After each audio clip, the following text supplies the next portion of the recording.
Tendai Mwari, be thankful unto God. Greetings, Galaxy Radio family. You're tuned into Africa Speaks with Alkebu-Lan. Hosting tonight's program is Brother Omowale and myself, Sister Kai. It's Monday, the 12th of January, and it's 2 minutes past the hour of 8. Alkebu-Lan is known for keeping its finger on the pulse of the community, addressing the most pertinent and controversial issues some radio stations just won't touch. So keep it locked on 102.5 FM or www.galaxyafiwi.com. And join us for the next 2 hours in a lively, riveting debate by calling 07985 852 952. You can also call 07538 008 634. Or you can text us on 07572 222 156. On Africa Speaks with Alkebu-Lan, we talk it straight and make it plain. This show is not for the faint-hearted. Tendai Mwari. Yes, sisters and brothers, our discussion this evening, why are so many of our young people in jail? Why are so many of our young people in jail? The numbers to call, brothers and sisters, because this is a phone-in program, and we want to make sure that you have the opportunity to share your views as well as ask questions.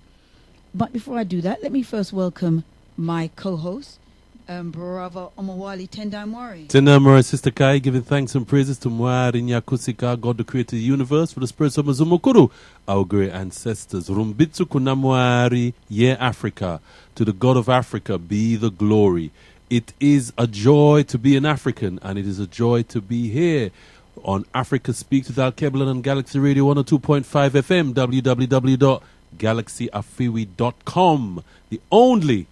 The only de-brainwashing station. Tendai Mwari, my sister. Yes, Tendai indeed. Mwari. It is a joy to be an African. It definitely is, and it's a joy to be on Galaxy Radio. Yes, indeed. Yes, indeed. I just want to say that we were blessed to be part of the gathering on Imani Day, on Saturday gone, in commemoration of the life of Ben Ami Ben Israel, the spiritual leader of the Hebrew Israelites, African Hebrew Israelites. And it was a very, very moving ceremony. Definitely. It really was. And we want to give thanks to all the brothers and sisters from the African Hebrew Israelites who really, delivered a wonderful evening. And also the brothers and sisters from the community who came out in support. There were some very touching tributes to the spiritual leader, the former spiritual leader, who many members of our community had a very close connection to our elder, who is now with the ancestors, and it really was a very moving tribute. So we give thanks and praises to all those who were there, and we join them in commiserating, but also celebrating the life and a powerful legacy of the African Hebrew Israelites with their community in Dimona, and also in different parts of Mama Africa as well, where they're doing some very, very important work for our people. So we give thanks and praises to all the brothers and sisters of the African Hebrew Israelites. Tendai Mwari, my sister. Tendai Mwari.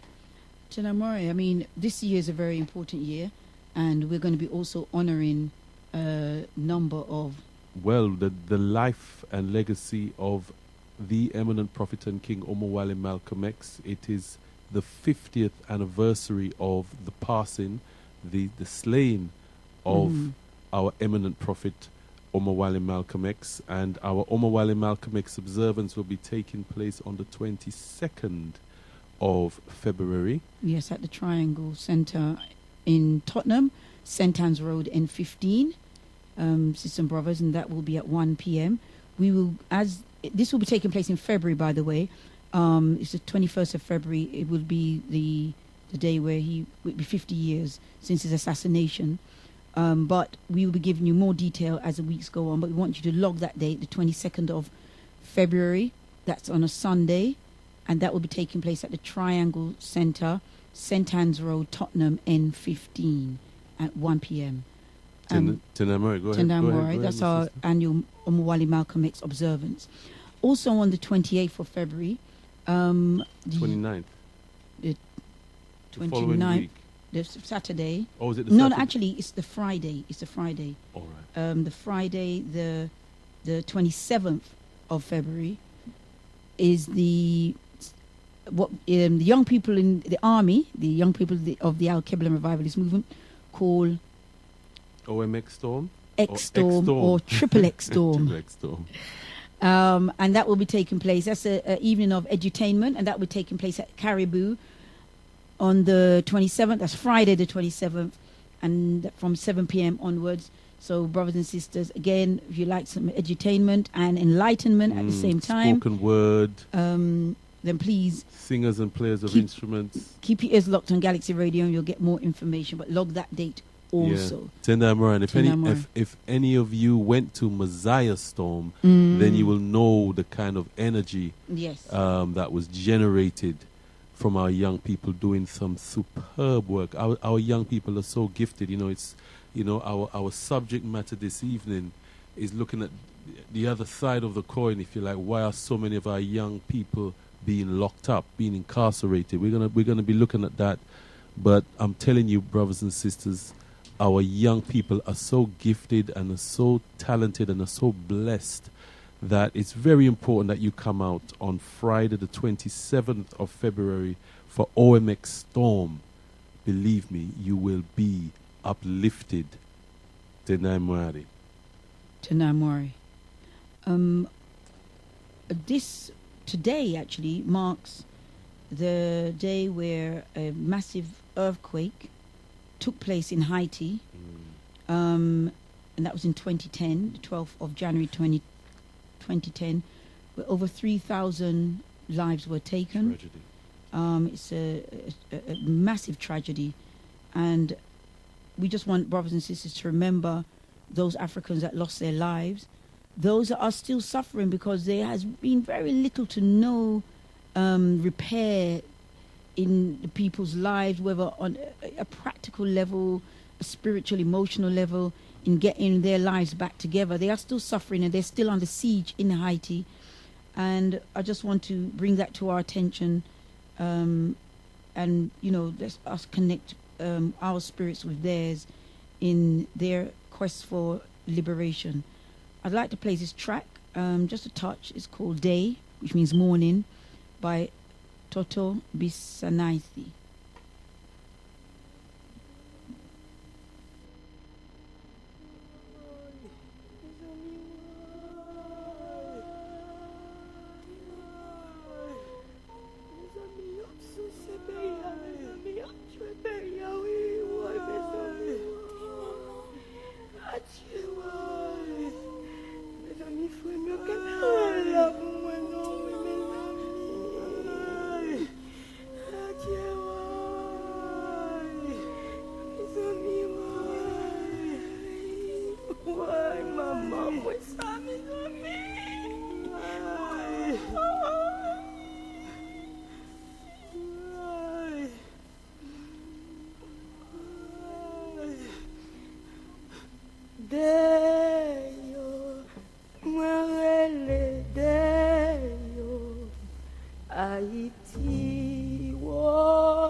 Sisters, yes, you're tuned to Africa Speaks. You're tuned to Africa Speaks with Alkebu-Lan on Galaxy Radio 102.5 FM, www.galaxyafewi.com, the only day brainwashing station, brothers and sisters. That's a mini tribute to our brothers and sisters.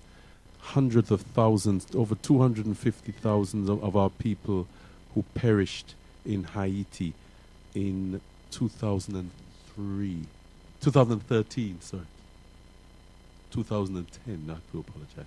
Tendai Mwari. And that was a tribute by Toto Bizante, and it's called Day, and it's mourning the loss of our great ones. Tendai Mwari, brothers and sisters, we want to bring in, as usual, the resident guest of Africa Speaks with Alkebu-Lan, none other than the spiritual leader of the Alkebu-Lan revivalist movement, Brother Leader Mbandaka. Tendai Mwari, Brother Leader. Tendai Mwari, Brother Omowale, Sister Kai, Tendai Mwari. I bring greetings to you, to the Galaxy crew, and to all our beloved and treasured listeners in the most precious, powerful, and bountiful name of our motherland, Alkebu-Lan, Mama Africa, in the sacred spirits of Mudzimu Mukuru, our great ancestors, and in a prayer for oneness, hope, and prosperity for all African people upon the face of Mother Earth. Africa, to the God of Africa be the glory. Tendai Mwari. Tendai Mwari. Okay, Tendai Mwari, Brother Leader. Tendai Mwari. Right now, of course, very, very sad memories. First of all, the passing, well, the ceremony in honor of Baba Ben Ami Ben Israel, and also the tragic situation in 2010 where hundreds of thousands of our people lost their lives in Haiti, Brother Leader. Tendai Mwari. Tendai Mwari. Yes, and I'm thankful for the opportunity to pay tribute once again to Abba Ben Ami Ben Israel, who is the spiritual leader of the African Hebrew Israelites, and a visionary in his own right, a nation builder. And because we are Gaviites, we respect Africans who stand up and who embrace and seek to fulfill vital elements of the legacy of the most eminent prophet and king, His Excellency Marcus Mosiah Garvey. And this is what this visionary, Abba Ben Ami Ben Israel, did in terms of establishing the nation of Demona in the land of Israel. And, you know, we respect the work, the vision, we respect the brotherhood, the sisterhood of that important movement in African world history. And we share with them the pain and the loss. And I say, as you said, Brother Moal, and I agree with you, it was a very, very moving tribute. And I was very pleased that we adjusted our program at the very last minute when we got the information that the event was happening, to be there. And I was pleased to see other organizations, a number of other organizations from our community represented, and even those who were not able to be there, sending tributes to the African Hebrew Israelites. So we hear them, and yes, it's always touching and always profoundly moving when we at times like this time of the year, when we have to reflect on the tremendous loss of life in Haiti in 2010, especially as we know that Haiti continues to be plagued by the forces of global white supremacy led by France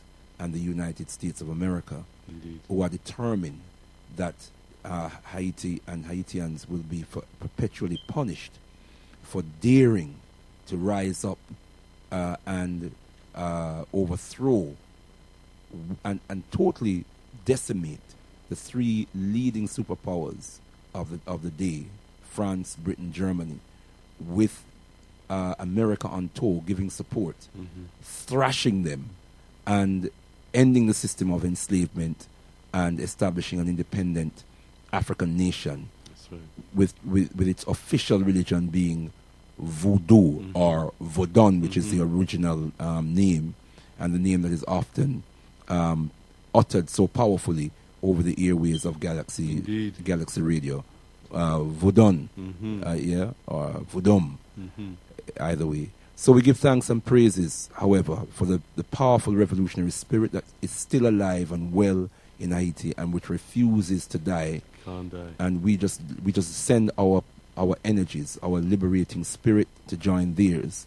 And we know that the forces of goodness in the universe will deliver total freedom to Haiti as indeed to all Africa and African people upon the planet. Tendai Mwari. Tendai Mwari, my brother, giving thanks and praises to Mwari Nyakusika, God the created universe.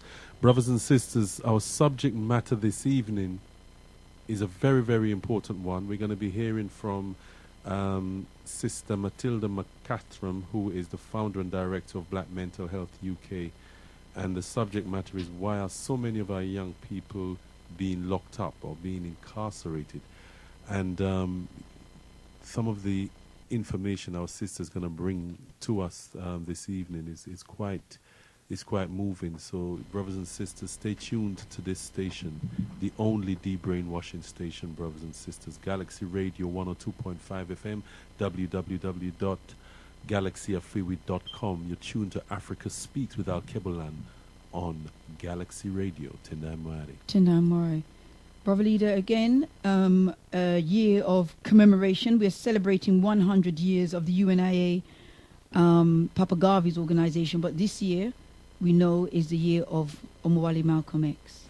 Tendai Mwari, yes indeed, and just to remind brothers and sisters that we're still in the process of celebrating the centenary of the UNIA ACL, which started on the 20th of July in 6254, otherwise known as 2014, and this coincides now this year with the fast approaching 50th anniversary of the passing or the assassination of the eminent prophet and king Omowale Malcolm X. And truly it has been said by wise ones who have come before us that we must reverence the great ones of times gone by. We must reverence the great ones who lived their lives and gave their lives so that we could have a better life. And the way to do this is to speak their names, continue to speak their names, to deify their completed works. That's two. So number one, continue to speak their names. Number two, to deify their completed works. Number three, to complete their incomplete works. Mm-hmm. And number four, to leave monuments and edifices and images of them everywhere, so that those who come behind will know of their great names and their great works, will know what they look like. Among the greatest that have passed through the universe is the eminent prophet and king, Omowale Malcolm X, the man we refer to pronouncedly as the spirit and mission child of the most eminent prophet and king, His Excellency Marcus Mosiah Garvey. This is a man whose the 50th anniversary of whose assassination we will be celebrating next month on the 22nd of February and on the 27th of February. And we're giving early notice to the community that everyone should organize yourselves from now. Put that date in your diaries, put it in your mobile phones or whatever, brothers and sisters. Get on Facebook, YouTube, all the other social medias, brothers and sisters. WhatsApp. Vibes. I don't even know them, Instagram is the picture one, isn't it? Yeah. All of them, brothers and sisters. And let the world know that there's a special commemoration coming up next month of someone who paid the ultimate price for our empowerment and our liberation, and we are going to honor him as Africans honor great ones. So looking out for that, brothers and sisters, and looking forward to the swell of spiritual outpouring and celebration of the life and of the legacy, coming up to the date of the life and the legacy of the eminent prophet and king Omowale Malcolm X. Tendai Mwari. Tendai Mwari. I am because we are, and because we are, therefore I am.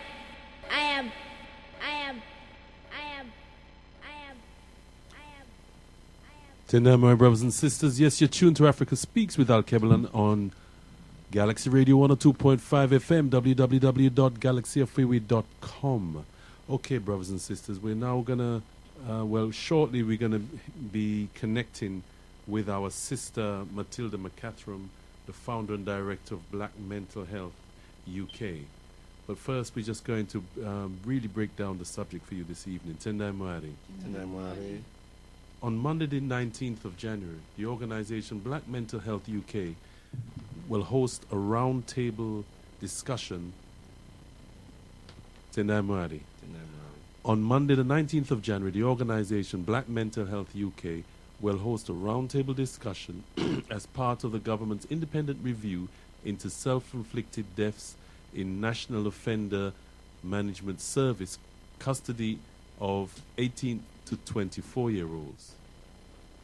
In explaining the need for the discussion, Black Mental Health UK stated, the roundtable discussion has been convened by Black Mental Health UK to ensure that there is the opportunity for the insights and key concepts of stakeholders from the UK's African Caribbean communities who are the one group disproportionately overrepresented within the system and are factioned into this review. This event is the only forum focused solely on the concerns of the Black Britons that will be held for this review. The disproportionate scale of young Africans in custody is starkly revealed in the Youth Justice Board statistics. The most recent figures for 2014 show that Africans aged 10 to 18, though accounting for 3.5% of the general population, account for 21% of under 18s, the under 18 secure population, whereas all other communities are underrepresented compared to their proportion of the general population. Data published by the Equality and Human Rights Commission indicates that there is now a greater disproportionality in the number of black people in prison in the UK than in the USA, which is essentially world incarceration central.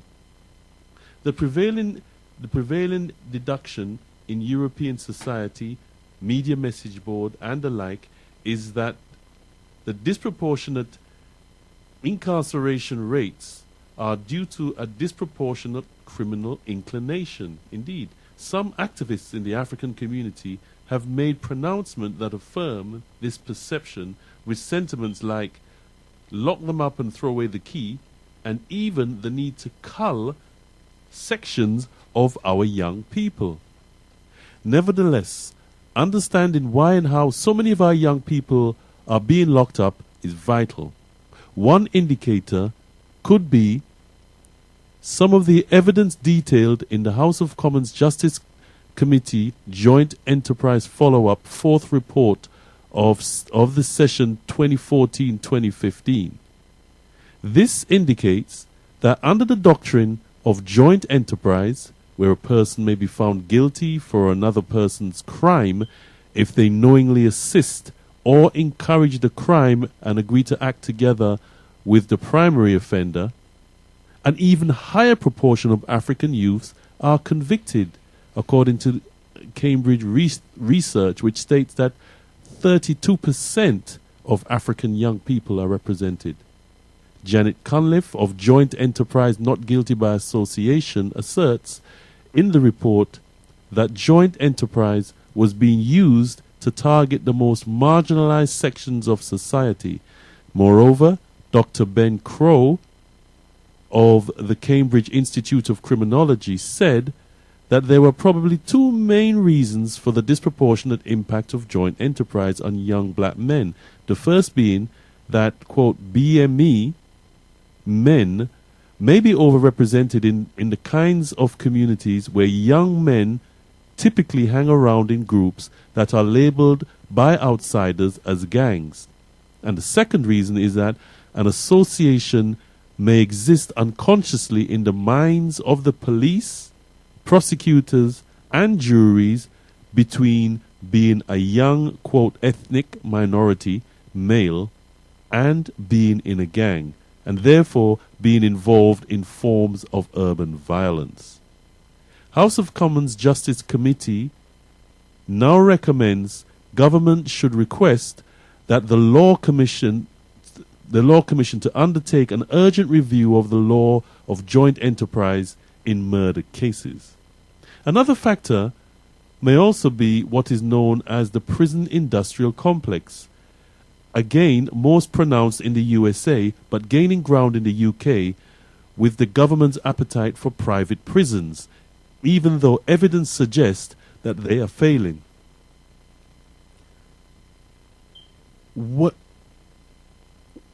Whatever the state decides to do, there remains pressing questions for the African community. Aside from the hows and the whys, there are the whats. For example, what are we going to do about it? And what are the prospects for a community that has so many of its young people locked up? So we asked the question, why are so many of our young people being locked up? Were you aware of the high numbers of young people being locked up? What is the most effective way to address this? Have we lost control of our young people? Should we lock them up and throw away the key? With so many young people being locked up, can the African community sustain itself? The numbers to call in on, brothers and sisters, are 07 538 005 634. That's 07 538 005 634 or 07 983 852 952. You can also text in on 07 572 222 156. That's 07 572 222 156. Tendai Mwari.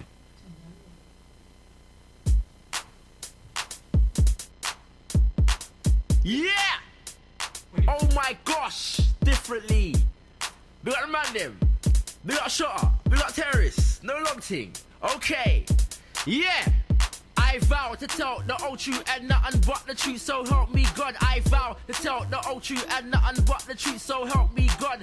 Father, forgive me for I have sinned. I've lost my way, don't know where I've been. Life is grim, ain't learned the lessons. Been 6 months since my last confession. It's been 6 months since my last confession. Ain't learned the lessons. What would you like to confess to me, brother? I'm rags, what? I don't give a damn, respect no bread. Take out any man, walk street strapped and I'm tight with a grip. You like your life, best to shut your lip. Mine don't slip, if I catch you, that's you. Man, ever ready when I draw for the mash too. Prank heads out when I roll with the hood. Cause I got a knife for a next man's goods. I stay on road or jail yards. Any which way I spit behind bars. Nyam or get nyam, that's the way I choose it. Keep it real on road in music. Don't excuse this music with some form of mission. You're encouraging the violence and making it spread in our children. See, our youngins are crying for modern day Malcolm. And you should be spreading the message of peace that's within them. Peace that's within them.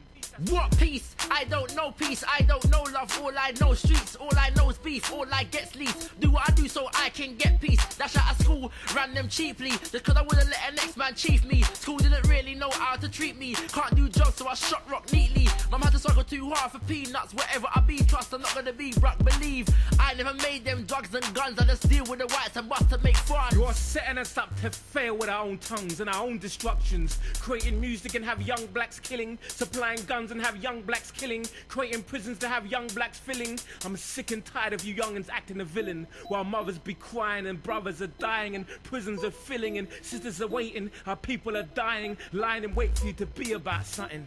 Please, I don't answer to no one, especially them and their expectations. Where was they when I was excluded? Them waiting didn't have no usage. No one cared for me. So how can they tell me about responsibility? I saw the news, they called me gangster. I'm a bad man, give no man answer. I'm a bad man, give no man answer. You're encouraging the violence and making it spread in our children.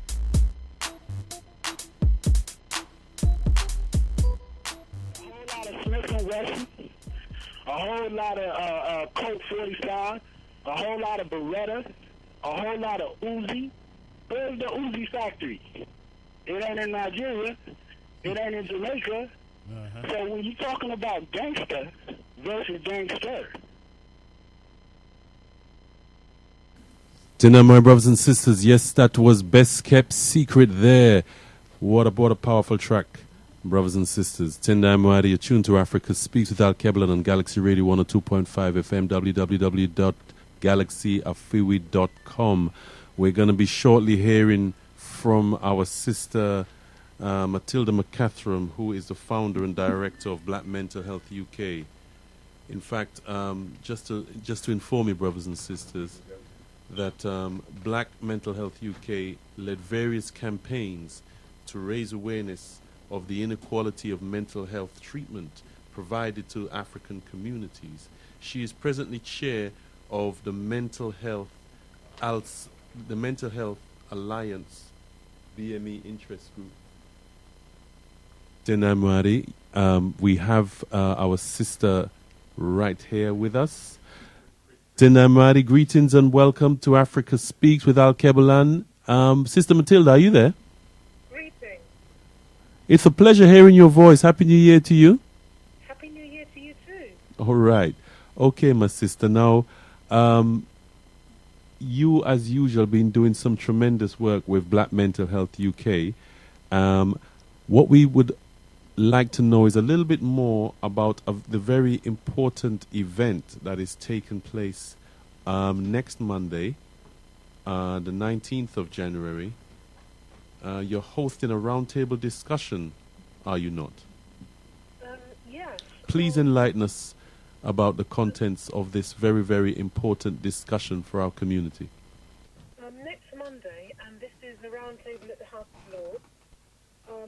Invitations have gone out. The roundtable is on something called the Harris Review. Now, the Harris Review was launched last year in February, and it was launched to look into the disturbing, what have been described as self-inflicted death of young people in custody. So we all know that anyone who's detained by the state, whether it be in police custody, detention centres or prisons, we all know that the state has a duty of care, and the duty extends to preserving life, Article 2. So basically, if you're in the care of the state, you should be safer than you are at home, in theory. But there have been a number of what have been called self-inflicted deaths, and these are people who are in locked situations who should, well, anyway, have been observed. And so, because the numbers are disturbing, and of all groups who commit suicide, young people are the least likely to, because the data shows that they have a lot to look forward to when people go through challenges in life. If somebody is at a different stage in their life, they might be more likely to, but it's highly unusual. And so this review is being conducted or chaired by Lord Toby Harris, who's chair of the Independent Advisory Panel on Deaths in Custody, and they have taken evidence from stakeholder groups across the sector. So some very powerful agencies, as you can imagine, like a National Offender Management Service, who are responsible for all custodial settings that are state-run, other prison providers, you know, the establishment, basically. Right. And resourcing has been made available through this review to speak to families through another established, and I have to emphasise all these establishment services. Okay. One thing Black Mental Health UK was set up to do was serve the UK's African Caribbean communities. We're very specific. Our remit and stakeholder group that we look at the interest of the UK's African Caribbean communities diaspora. And if people are calling themselves African Caribbean communities and they're not black and melanated people, that's not our remit. Okay. Our remit is specific. Right. What we've noted is there's been no engagement with this group, who make up, per head of the population, a larger amount who are mass incarcerated in this system than in the US prison industrial complex. Okay. The data is there. The Equalities Commission report showed that we know that mass incarceration and the industrialization of that system is most developed in the United States. We know that the penal system there is the harshest. We know that people are in for the most ridiculous offences. We know that children are on life sentences in that system. Right, my sister. So I'm sorry to interrupt you. I just want to bring you back to a couple of things. First of all, you mentioned about self-inflicted deaths in custody. Now, I just wanted to get a breakdown of exactly what you mean by that, and why would these young people be inflicting, why would they be self-harming? Why would they be killing themselves or harming themselves? Thank you so much. Thank you so much for that question. It's a very good question. The context and the history cannot be separated from what we're seeing now.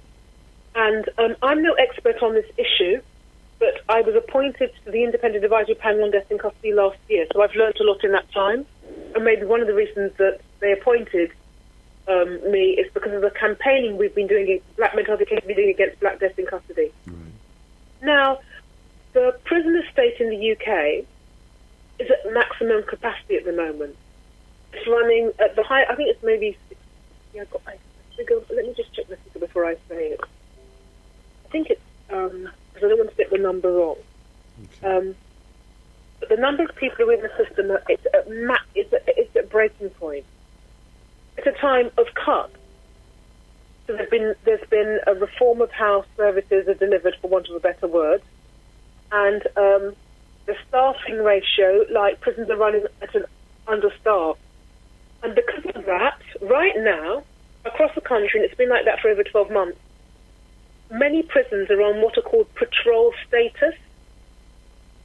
That only happens when there's a riot or when there's a disturbance, when things are on lockdown, which means that individuals are only unlocked and allowed out of their cells for maybe 2 hours out of every 24, or 4 hours out of every 24.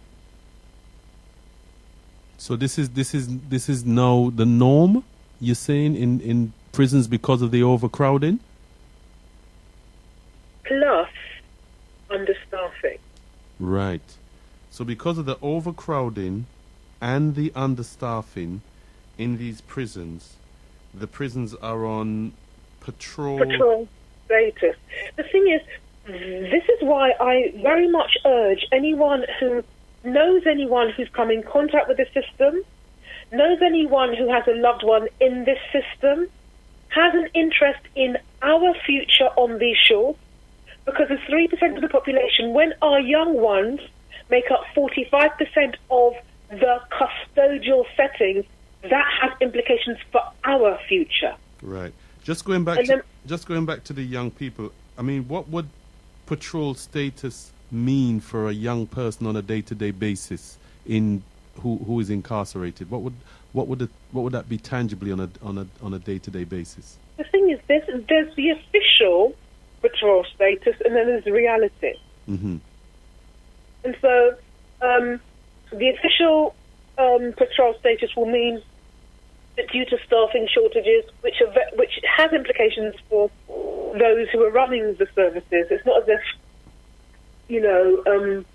I'm not saying they're not compassionate, humane, loving individuals, but empathy levels are likely to go down when it's you responsible for 70 people in one block for 8 hours.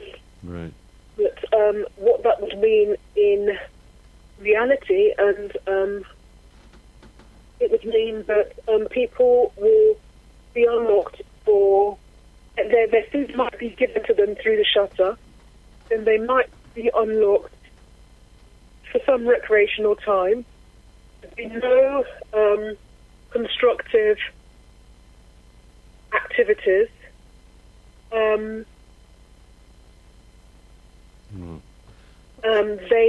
They'll be unlocked for maybe a few hours, and in that time they'd have to make a phone call, get clean, do whatever they need to do, because like some people who might be on remand need to make a phone call to their So we're talking about a couple of hours a day that they would be, if you like, unlocked from the cage, literally from the And the thing is, if anyone's ever visited these places, you will not return the same. You will not return the impact it will have on you. Right. To know that a human being. So it's a consequence of this is an example of the type of conditions that propel young people to take their own lives. What other? Well, the thing is, the Harris Review is looking into that. Okay. And so the review is looking into. The review is looking into this disturbing thing. It's been tasked by the.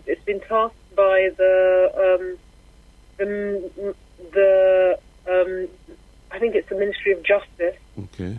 To have an inquiry into this, in order to then produce the report and recommendations in order to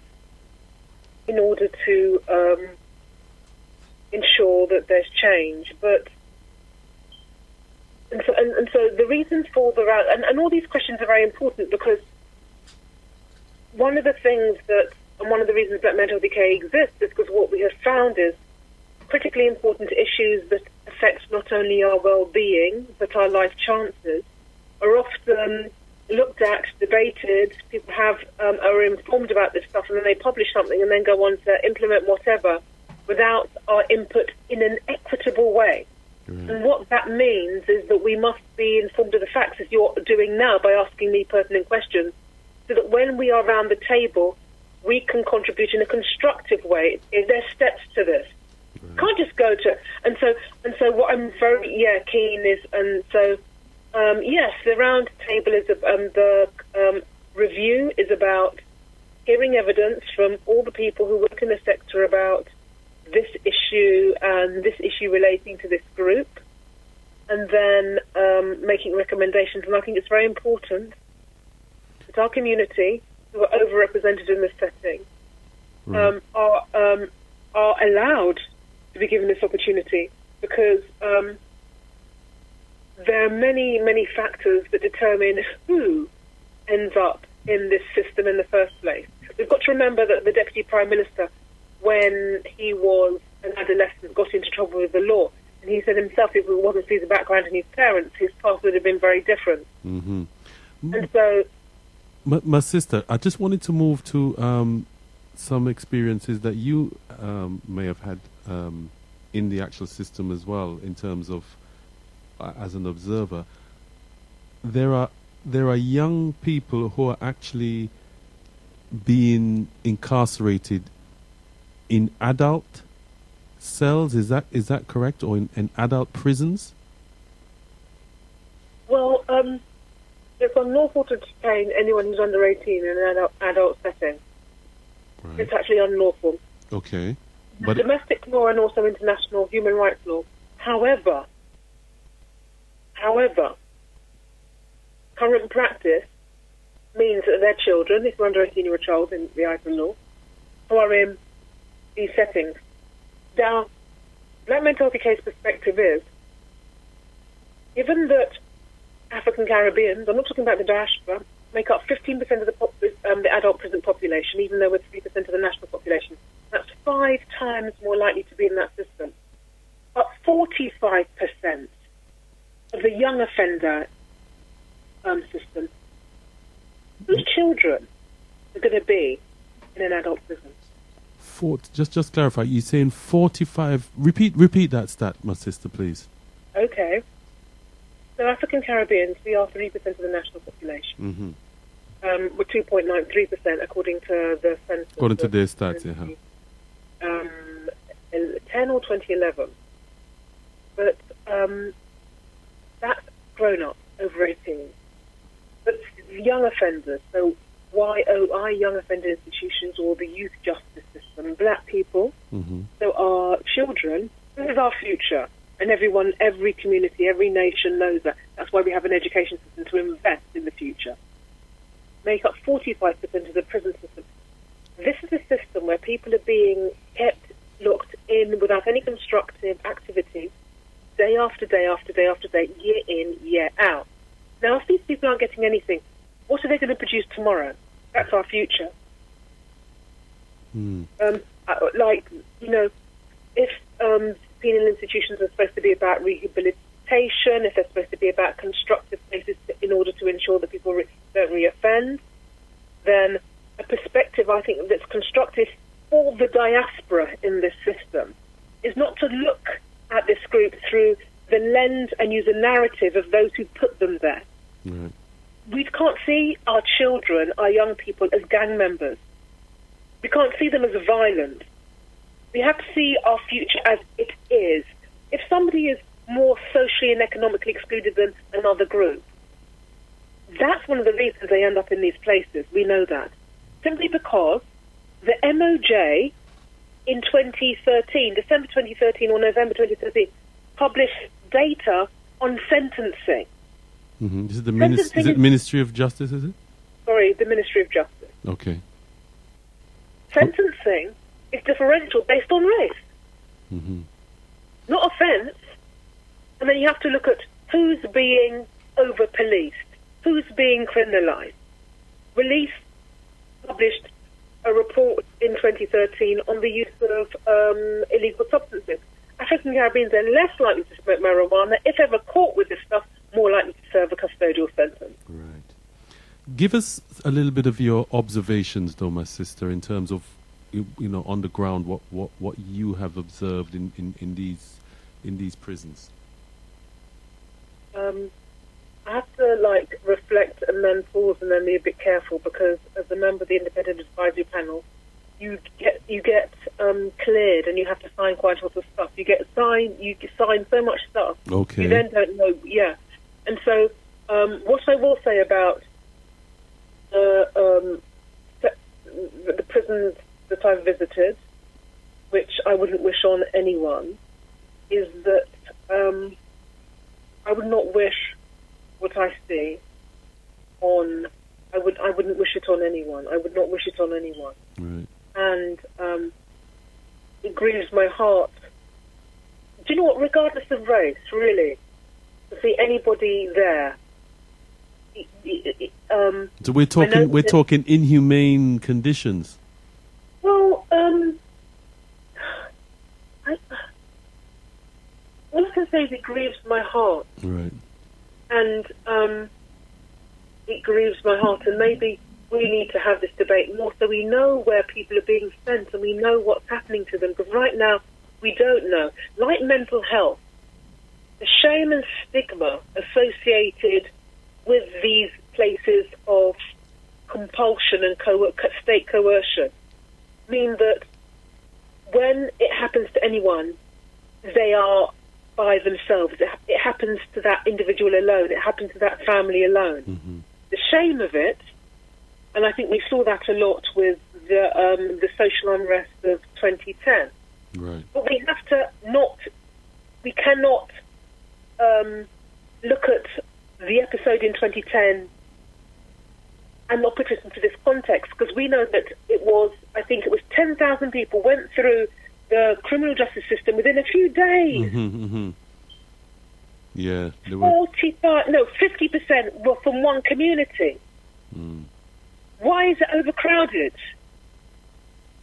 Those are questions that we need to ask, brothers and sisters. 07538005634 or 07983852952. Tendai Muradi, you're tuned to Africa Speaks with Alkebu-Lan on Galaxy Radio 102.5 FM, www.galaxyafriwi.com. Tendai Muradi, Sister Tendai Kai. Muradi. Greetings, Sister Matilda. Sister Matilda, now you touched on young people being in,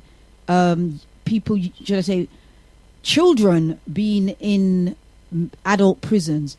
What are the implications for a young person or child being in an adult prison?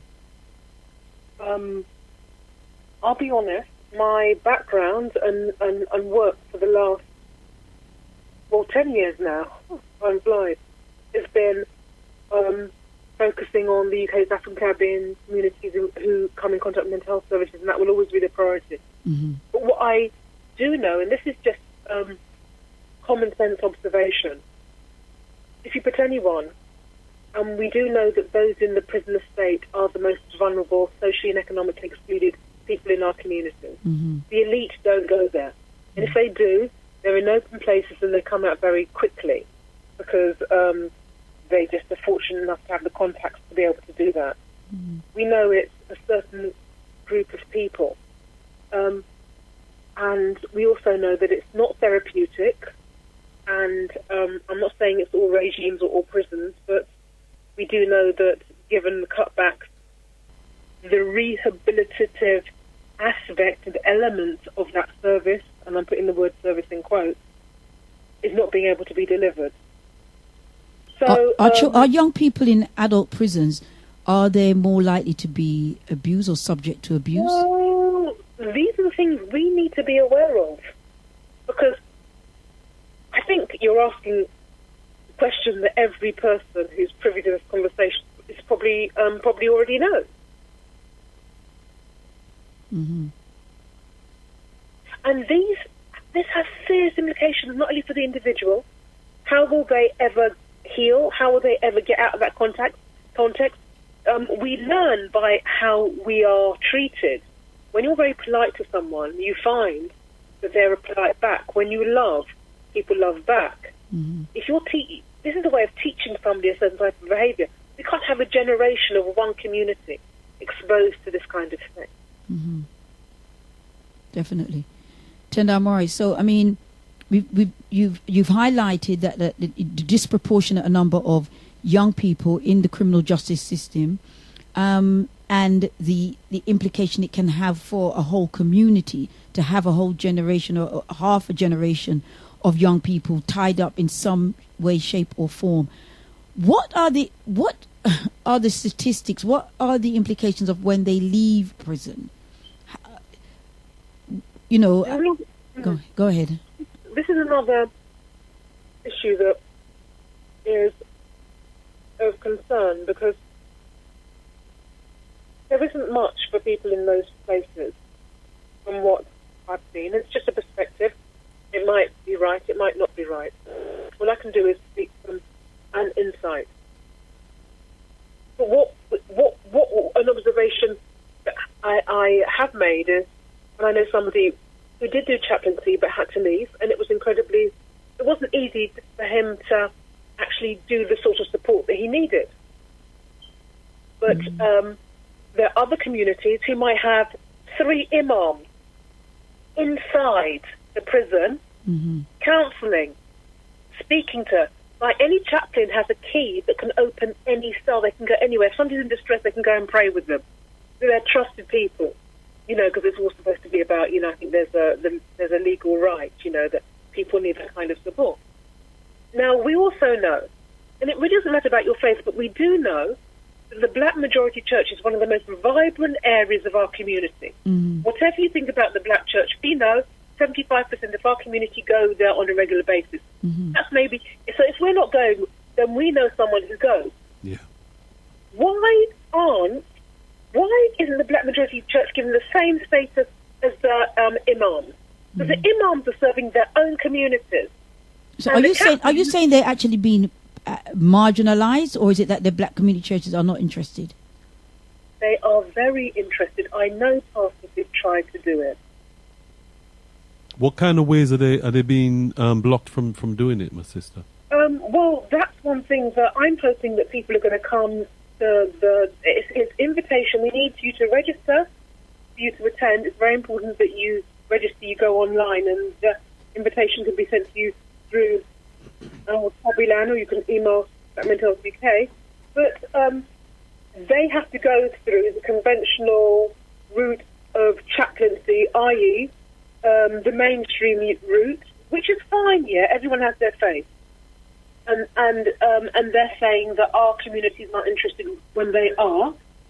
And so what you have is the mainstream people who are describing our community as dangerous, as angry, as they're not interested, they're disengaged.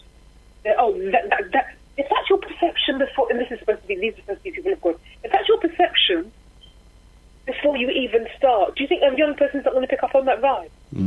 Most definitely. My sister, I just want to move quickly to joint enterprise, which was supposed to be the savior of our community in terms of the Lawrences and bringing justice to the Lawrence family. But really and truly, it hasn't actually. It's been quite detrimental to our community. Could you just explain how? Well, I'm not an expert on joint enterprise, but there was a lady who kindly made a contribution to the previous edition of the Solution magazine. And my understanding of the joint enterprise law, which is a very, very old law, and it's used currently so that if there is an incident involving anyone who's harmed or murdered, anyone who is perceived to be in the vicinity, they might not have to have actually been involved in the crime, can be convicted like the person found responsible. As a result of that, the joint enterprise, it's called JENGBA, the agency that work in this area, they're campaigning to stop it. People who are innocent, basically, and haven't committed any crime, but happen to know the person who has, or happens to have been in the vicinity, are actually serving custodial sentences, and some of them are lifers now, have been convicted of murder for life based on the fact that they were at the scene of the incident, but had nothing to do with it.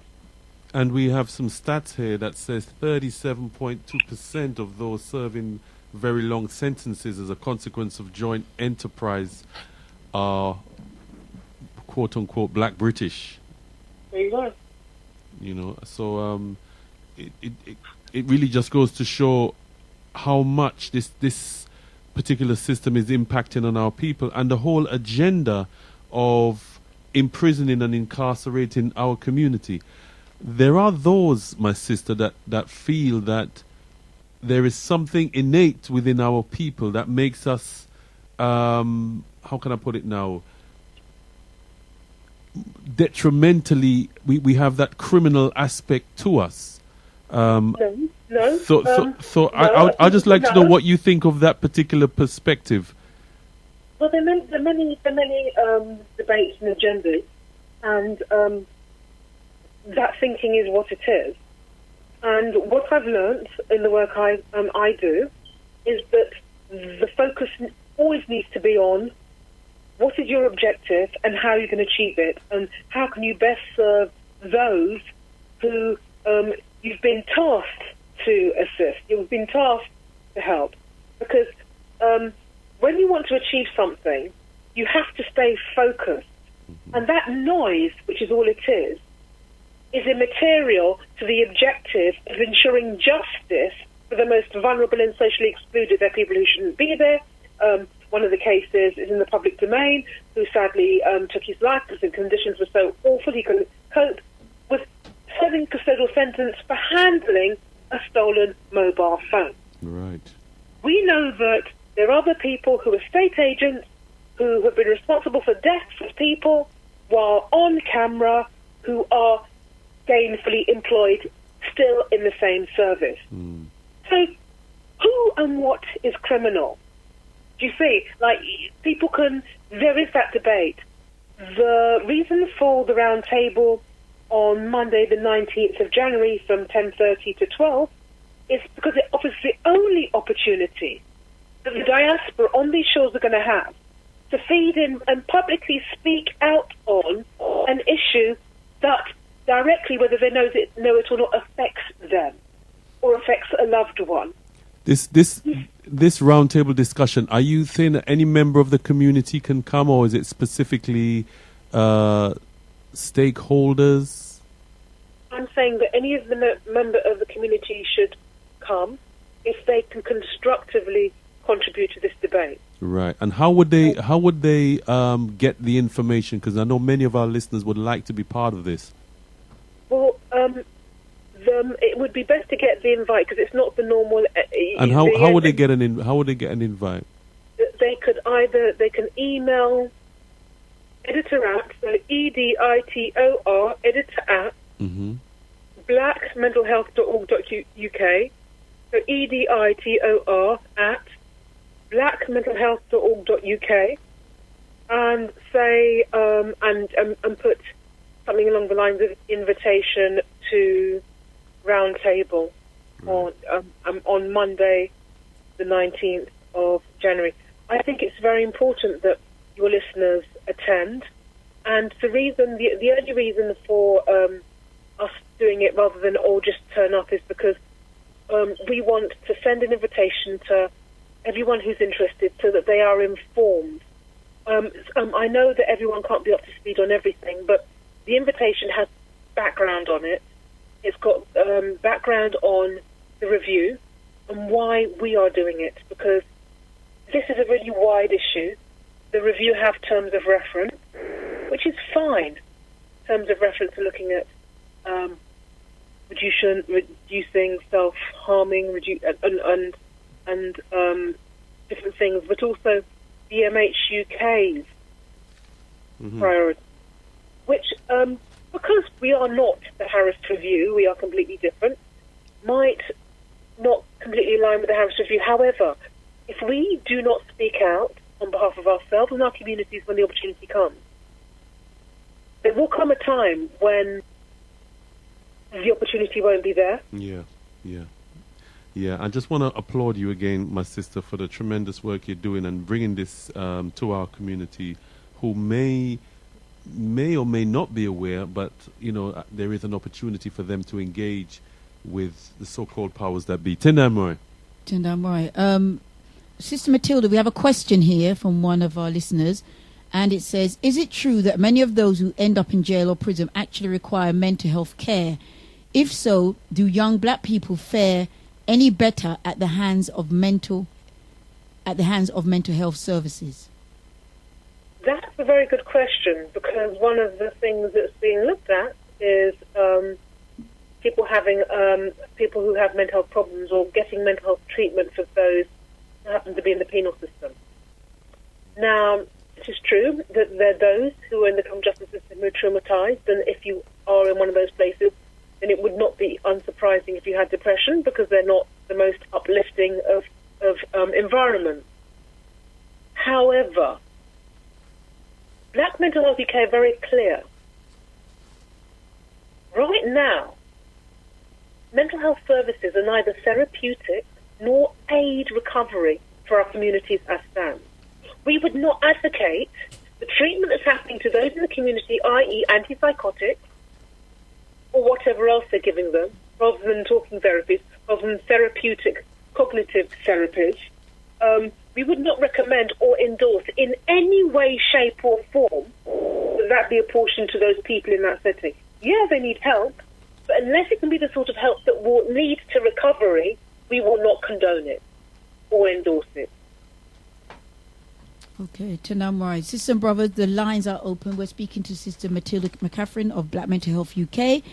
If you've got a question or you would like to do it through text or phone, we do want to hear from you. The numbers to call are 07538 005 634 or 07983 852 952. You can also text us on 07572 222 You're tuned to Africa Speaks with Alkebu-Lan and Galaxy Radio 102.5 FM. We're speaking to Matilda McCaffrey of Black Mental Health UK, and our subject matter this evening is why are so many of our young people being locked up. My sister, I just want to mention about this prison industry complex. I happen to be aware that Chris Grayling is somebody who very much is quite excited by the prospect of a private prison industry. Are you there? Yes, I'm listening. Chris Grayling, is he the current minister for... Yeah, he's the current... I'm just getting his his information. Yeah, he's... Let me just get his... I can't get his... He's definitely a prominent MP. He's the Secretary of State for Justice. That's so it, the Justice Secretary. He is, I think, one of the most senior ministers at... He's one of the most senior ministers at the Ministry of Justice, which is, I think, one of the government departments that's resourcing the Harris Review.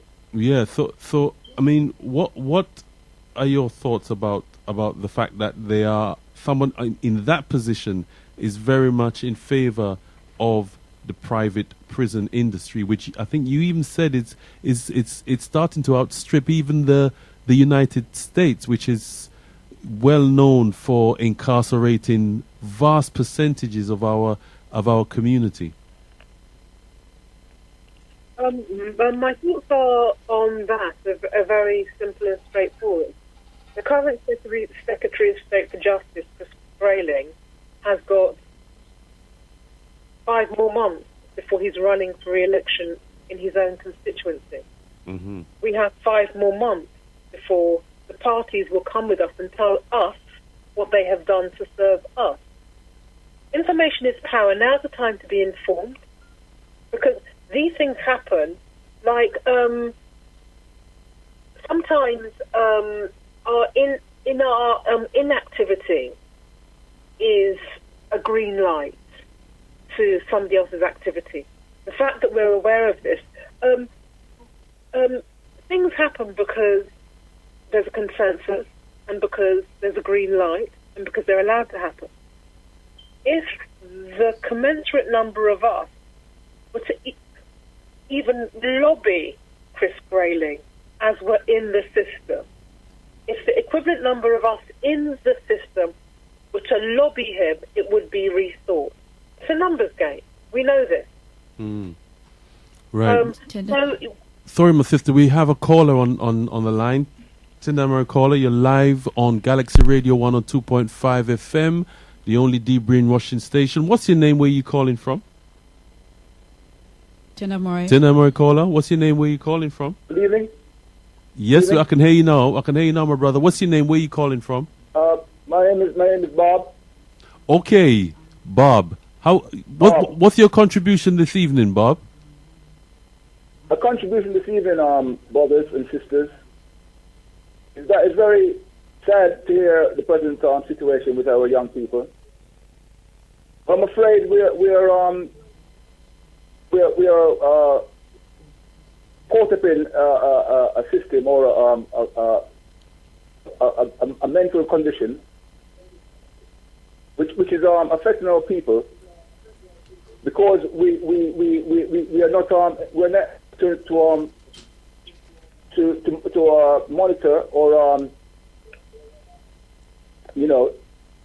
guide people or young people through this maze we're in at the moment, and it's a complex maze. The maze goes like this. We are supposed to have freedom of speech in this country, and believe it or not, this idea of freedom of speech leads to freedom of action. It automatically leads to freedom of action. And I'm going to look at this. So what's happened with our young people?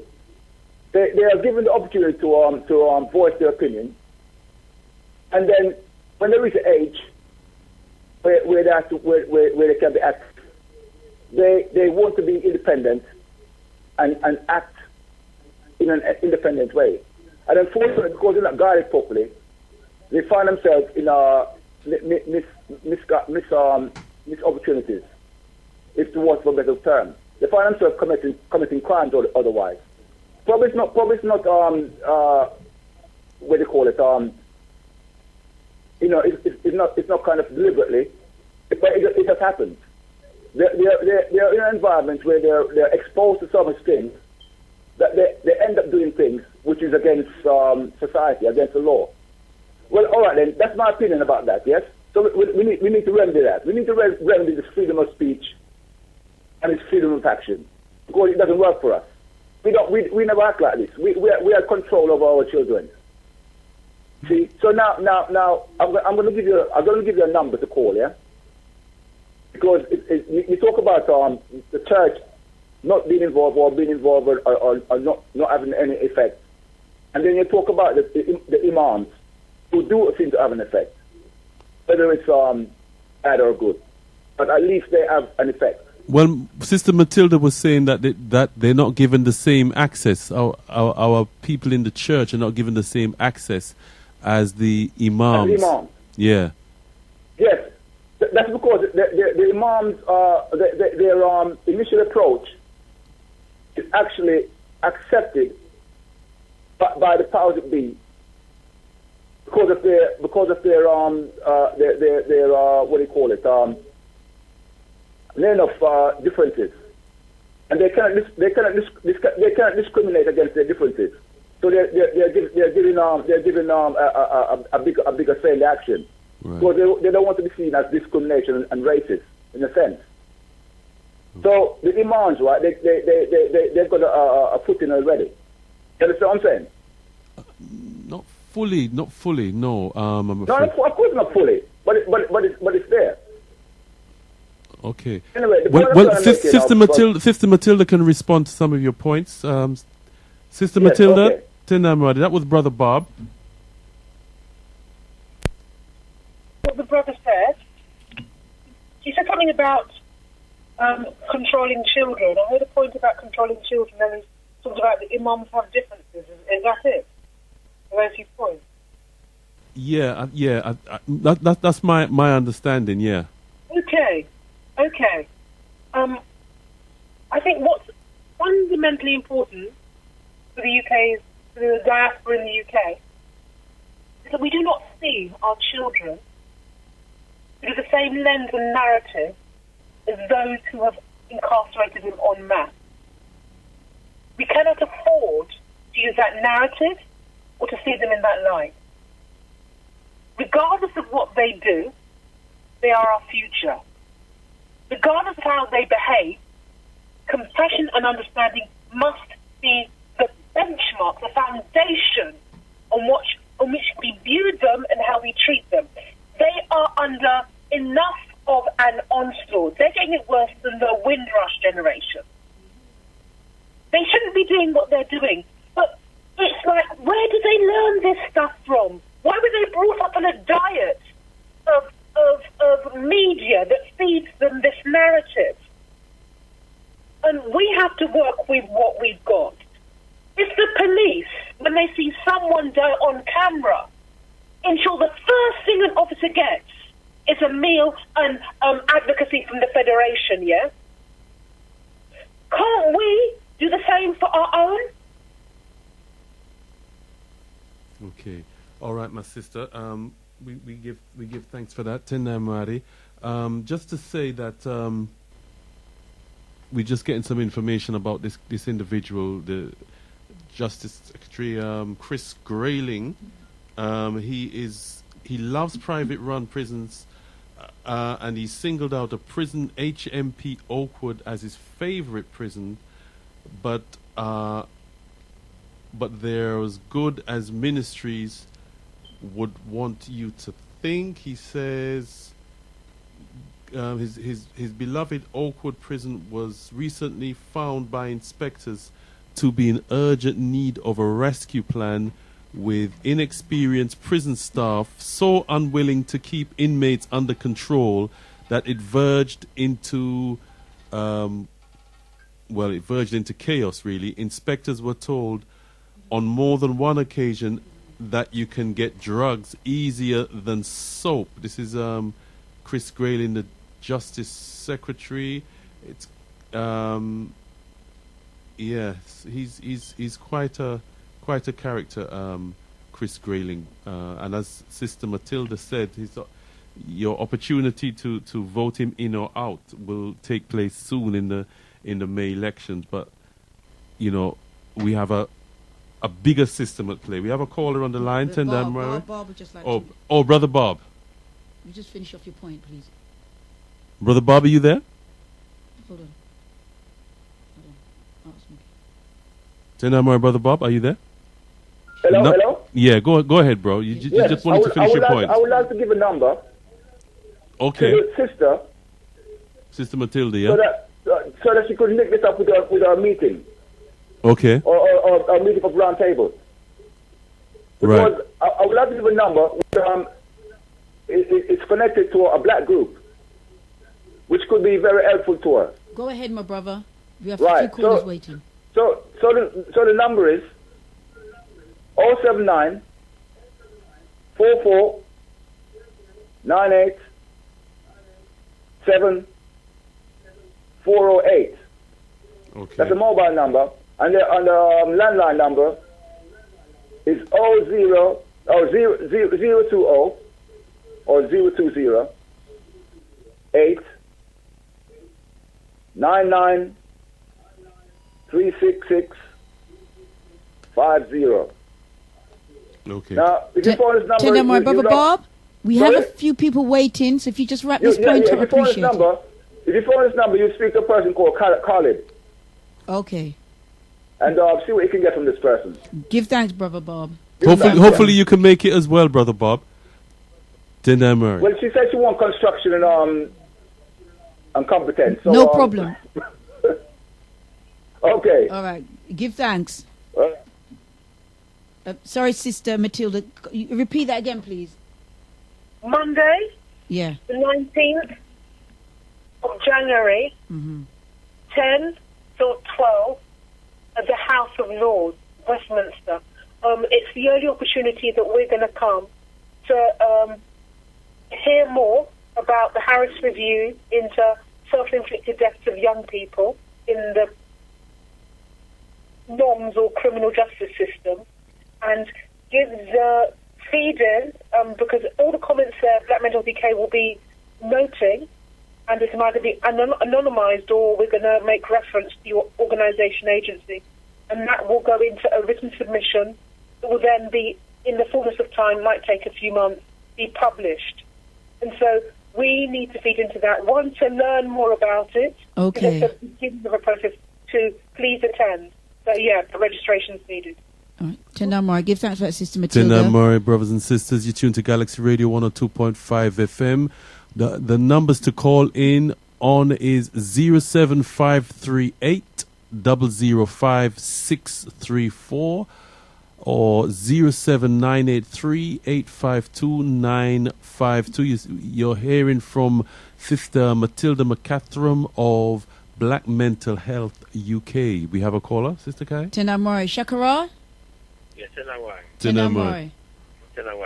Give thanks for the show. It's a very, very important subject. I wanted to touch on the issue of joint enterprise, because from my understanding, I think Sister Matilda said that it's quite an old law, which is true. The law, as I understand it, was first brought in order to address incidences of, or not even incidences, but the reality of organized crime. So we're talking about big, family, I'm saying syndicates, mafioso type business, If you can speak a bit louder, please, Shakara. Go ahead. Can you hear me? Yes, go ahead, but go ahead.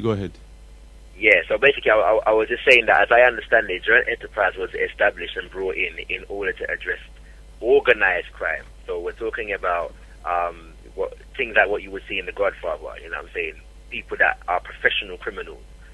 What happened is a few years ago they widened the remit of the law in order to address random criminal occurrences related to inner city quote-unquote gangs, which are not necessarily considered organized crime units or professional criminals, but they've widened that the remit in order to include that. And this is just one step in a number of steps that has been taken, principally, I'd say, since the ending of the Blair government, in order to widen the range for criminal conviction. So one of the things that was done under Blair was the lowering of the age of conviction for possession of a knife, for example. And, all these manner of things, and the Voice newspaper reported at the end of last year that half of the young people in prisons, of all the young people in prisons between the ages of 15 and 17, are black men, young black men. So that gives you a sign of where the adult prison population is going, so to speak, if you understand what I'm saying. And Absolutely. so really, private prisons in this country actually started as young offenders institutions. That's why under John Major, the first private prisons that were built were young offenders institutions. And so when we look at how the whole thing is developing, including all this terrorism talk, and how they're infringing on the radicalization speech and so on and so forth. The face of terrorism in the UK at the moment, in fact Europe at the moment, if you take into consideration the thing that happened in France and the thing that happened in Woolwich last year, is actually black young men. And so on all levels, on a media level, a criminal injustice level, and on a political level, these things are being designed, and for us to basically fill up their prison system and make them big money. And the problem is that because we're not focusing on the issues properly, we're playing catch up all the time in terms of being able to address them. And so in light of that, I want to also just end by bigging up Sister Matilda and Black Mental Health UK for the work that they're doing, and hoping that really we're able to raise some serious awareness so that we're not just playing catch up consistently, that we can see the game before it manifests itself and do something within our community in order to change the process, Give thanks, Shakara, Tendai Mari. Okay, we do have another call on the line, Sister Kai? No, but we do have a few texts that I'd like to bring to our attention. Ahead, my sister. And that this one says, the reason why we are criminalized is to prevent leaders emerging, to stop growth in the community, to condition Africans, blacks, to think we should be criminals. The solution is for all Africans in this system to get a criminal conviction and then say to them, how are you now? The problem is not with us, but with them. Okay. How are you now going to deal with us? Deal with us now? Yeah, that's what I think. Okay, Tendai Mari, you're tuned to Africa Speak without... We can't. No. We don't want anybody... Sister Matilda? All right, go on. We don't want anybody else in that system. The objective is to get them all out. We don't want anyone else to join them. We don't want anyone else to join them. That narrative is not our narrative. We're not going to accept it. We're going to correct it. I mean, we've got another text from Enoch, and he says, we are the best in talking. In the next 50 years, we will still be talking. The Asians don't do as much talking as we do. Meanwhile, we talk, other people other people are taking our money by opening businesses. Okay. Then, you're tuned to Africa Speaks with Alkebu-Lan and Galaxy Radio 102.5 FM, www.galaxyfreeway.com. We're going to shortly bring in the brother leader Mbandaka, Tendai Mwari, the spiritual leader of the Alkebu-Lan revivalist movement. Tendai Mwari. Subject is? Our subject matter this evening is why are so many of our young people being locked up? Tendai Mwari. Tendai Mwari. I mean, some people may be thinking, well, you've done the crime, so do the time. There are others that feel, well, there must be another way of dealing with young people who are disengaging or less likely to engage in the society. And also, why are our young people being targeted? Some people say they're not being targeted, they're just committing crimes, and we've got to face that.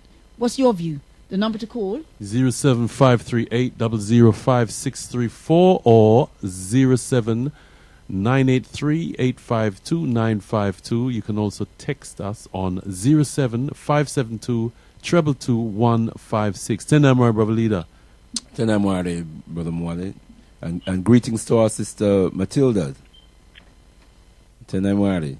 Sister Matilda. Yeah, she's just greeted you, brother. Okay, Tendai Mwari. I didn't hear it. Sorry.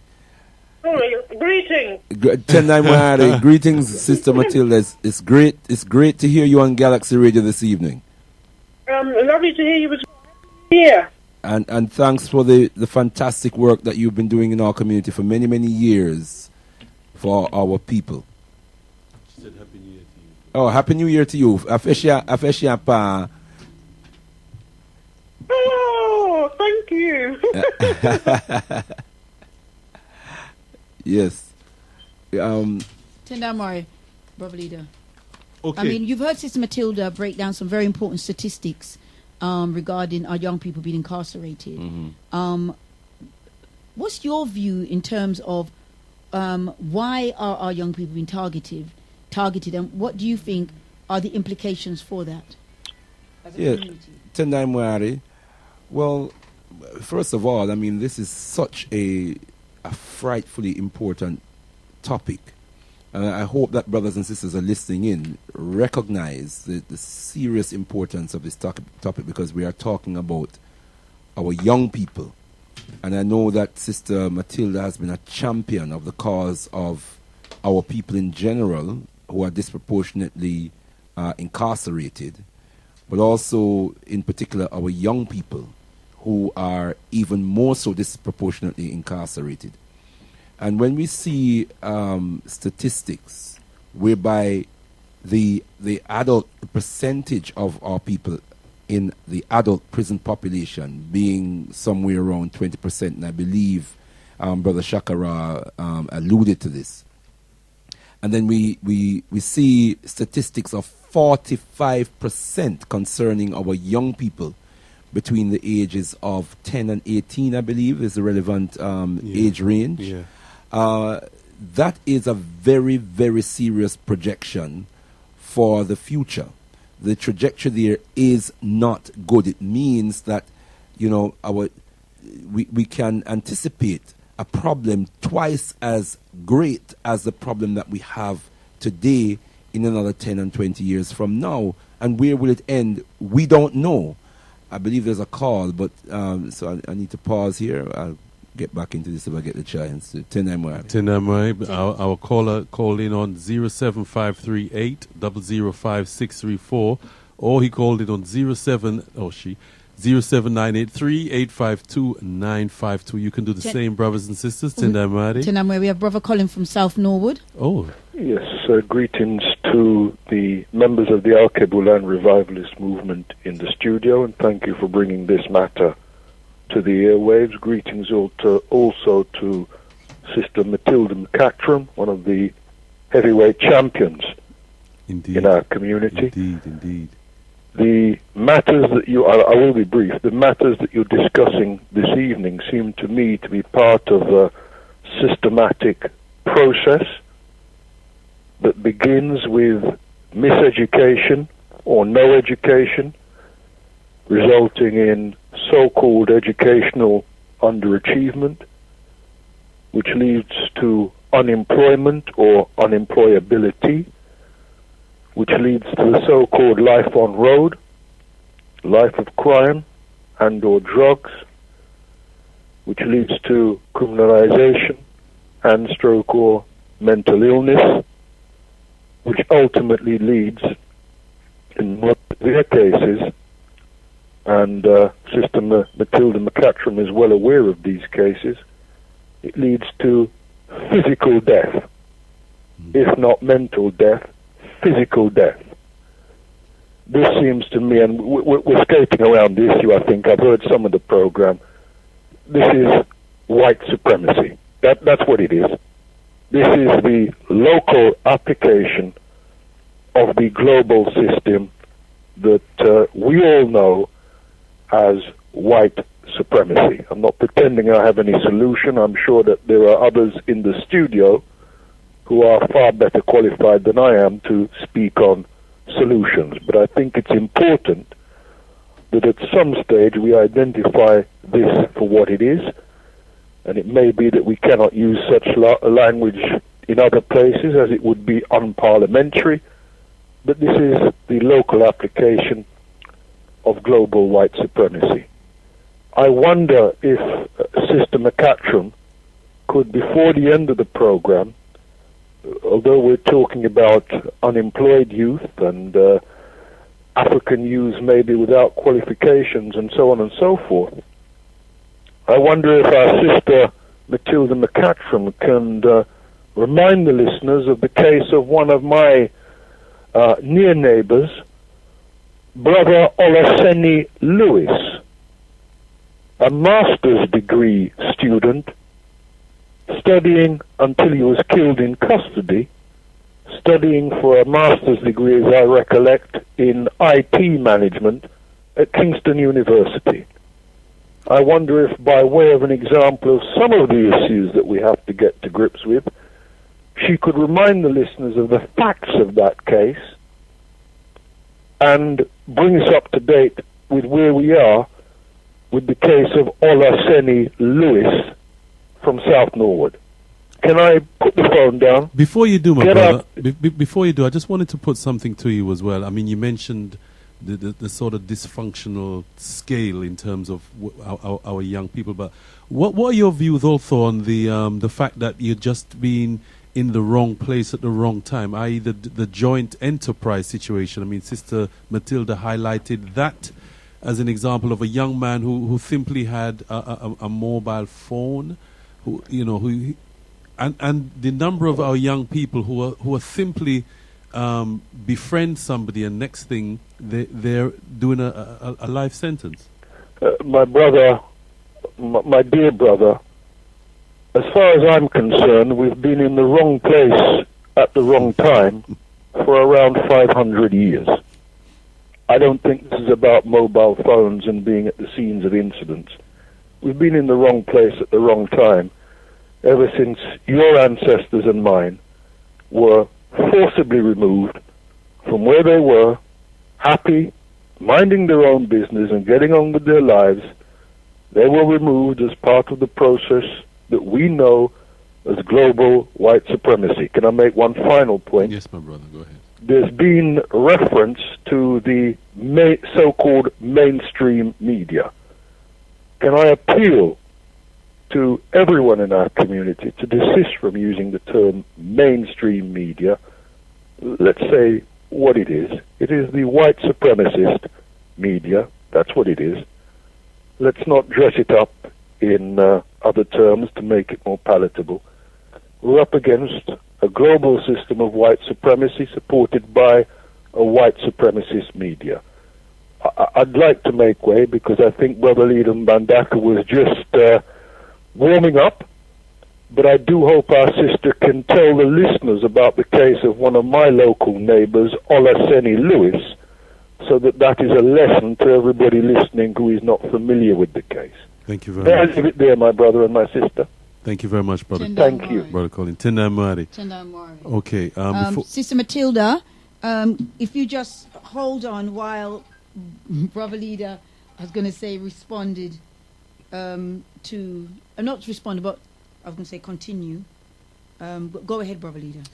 Yes, Tendai Mwari. I really welcome that interjection from Brother Colin. Brother Colin is a very well-studied individual on matters like these as they affect our community.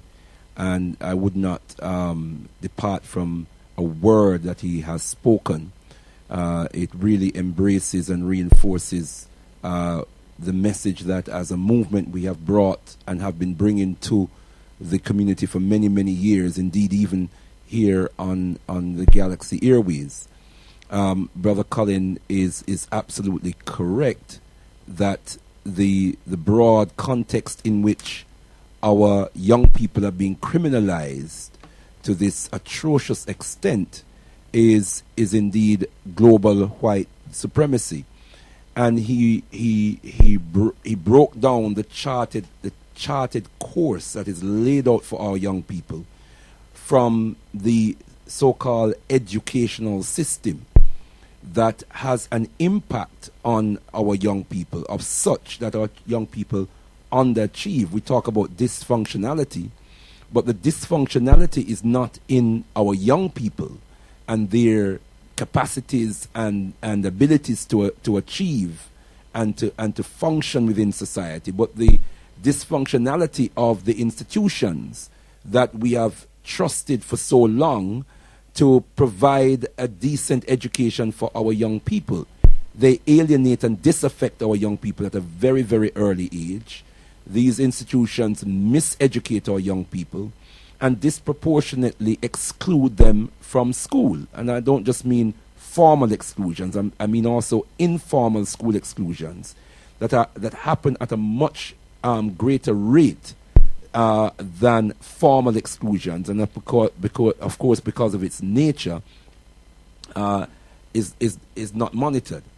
Now, let me just say there's a direct relationship between permanent school exclusions and criminalization. Some 50%, just under 50% of our young people who are permanently excluded from school will end up in the criminal justice system. Just think of that for a moment. Just 6%, just under 50%, just under half the amount of our young people who will be who are excluded from school will end up in the criminal justice system. And when we consider the rate of unemployment amongst our young people, it is 3 to 5 times. They play with these statistics, but it is at least the best scenario is that our young people are at least 3 to 5 times more likely to be unemployed than their white and Asian counterparts. Now, let me just say very quickly, because Brother Colin has asked for Sister Matilda to address the issue of Olaseni Lewis. But let me just say very quickly, there's a great African education consultant operating in the United States of America, known to many of us, Baba, Conspiracy to Destroy Black Boys, Jawanza Kanjufu, who has a book called State of Emergency, where he's talking about the impact of American institutions on African males and the rate, the incarceration rate of African males, the school dropout rate of African males. He talks about the disproportionality of certain diseases as they affect African males, and he said that if these statistics were true of white males, there would be a state of emergency.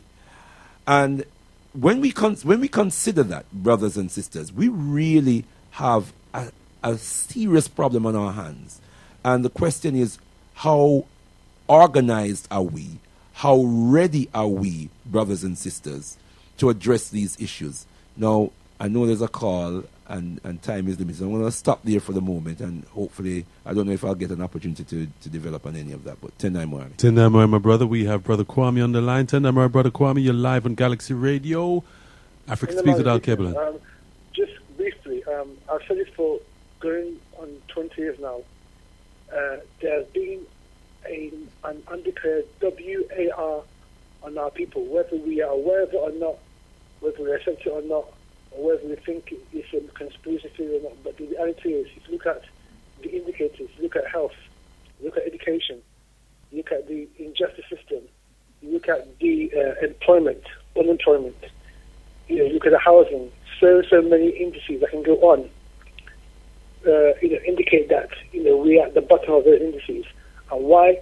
Because as Brother Colin said, GWS, Global White Supremacy, is a tool which is being waged upon us, whether we are aware of it or not. And, we ourselves as a people are to blame in part because we should know we've been in this country long enough to understand and understand some of the games that have been played upon us. For example, many of our young children who become victim to the plantation society, which is called schools, are not given an alternative. And by that, what I mean is that the parents of these young children, a lot of parents are very, very coward and very, very selfish in the way they, nurture the young children, particularly the young male, because we now have a society whereby, many of our boys are raised by single women. Now, whether the women like it or not, the reality is a woman cannot raise a man. Simple as that. Understand? And if the women are denying their fathers access to those children, or if the women are denying that the young boy has a father figure in his or her life, then that boy is being starved of great, male bonding that can actually help that male child in this war situation that I'm talking about. So the bottom of it is that, many of our young boys particularly, they get instruction from females, either with this in the mother in the home, or if it's from a white female teacher in schools. Very rarely do they get instruction from a black man. Okay, they get instruction from a white man too. The white man could be the teacher at school or some other authority, be the policeman or whatever. So because as our role as men, as black men, has been diminished, we now have created the society that we live in has now created, a tier whereby the women are now raising the children, and because like I said before, a woman cannot raise a man. These young boys are now being vulnerable, okay, and a lot of these women now are leaving the television, are leaving the Xbox, are leaving Galaxy Samsung mobile phones to actually raise their children. And when you negate your responsibility as a mother to inject morals, ethics, consciousness of the highest order into your male child, that male child goes astray.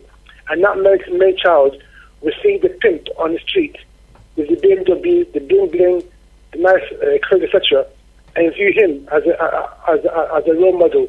And also us as a community, we have failed our youth en masse because we have allowed nothing for them. You understand? Like the Asians. Somebody says that the Asian people don't cry racism. They just get on with it. We talk too much. The solutions are simple. The solution is economic empowerment. Empower yourself economically.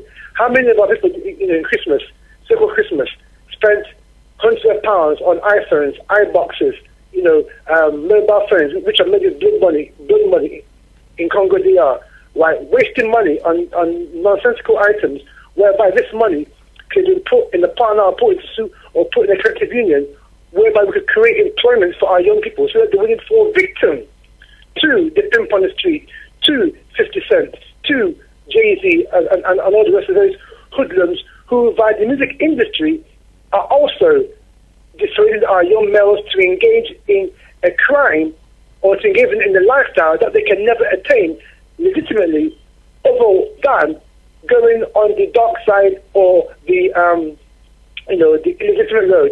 So as a people, we have failed our young people, right? And we should blame ourselves for the mass incarceration of our youth, because, like I said, we did not overstand, and I mean overstand, the times that we are living in. And as Marcus Garvey said, we either organize ourselves and perish. That is another solution. We organize ourselves from the grassroots, right? The Labour Party is not your leader. The Tory Party is not your leader. Do not look up to Liberal Democrats, because they are all part in the same parcel, the destruction of black youth, right? And I think Brother Leader mentioned Jonathan Kunjufu. Jonathan Kunjufu wrote a book in America called The Conspiracy to Destroy Black Boys, and there are certain elements within that book whereby the system uses things like the television, things like Xboxes, things like the music industry now, which is the biggest one, to actually destroy black youth. And unless, as a people, we are aware of these subliminal messages, particularly in the music, in the videos, in some of these TV shows, that a lot of our youth, again, who watch TV unsupervised by these workers' parents, absolutely, then you shouldn't be surprised that, like Balinda said, 10, 20 years' time, you will have a mass incarceration of our youth in prison. And prison is actually big business. Because the same people Brother Kwame, who I'm so are sorry. criminalizing our youth are the same people that earn the likes of G4S and other services.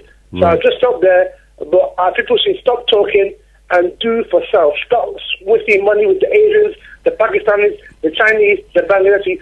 Shop black, think black, create black. All Thank right. you. Give thanks and praise. That's Brother Kwame doing some tremendous work up there in Nottingham as well. Tendai Murray, you're tuned to Africa Speaks with Alkebu-Lan on Galaxy Radio 102.5 FM, the only de-brainwashing station. We have another caller on the line, Sister Kai. We do, and just give the numbers out again, so brothers and sisters, if you want to join us. Just before I do, brothers and sisters, we have an extension on the program this evening. We'll be finishing about 10:30 this evening. So, brothers and sisters, stay tuned, and you can phone in on these numbers: 07538 005 634. That's 07538 005 634, or 07983 852 952. The text line is 07572 222 We're going to hear from Brother Leader Bandaka shortly, but we have a caller. Tendai Murray, Sister Kai? Tendai Murray. Just to give our listeners the subject, why are so many of our young people being locked up. Have we lost control of our young people?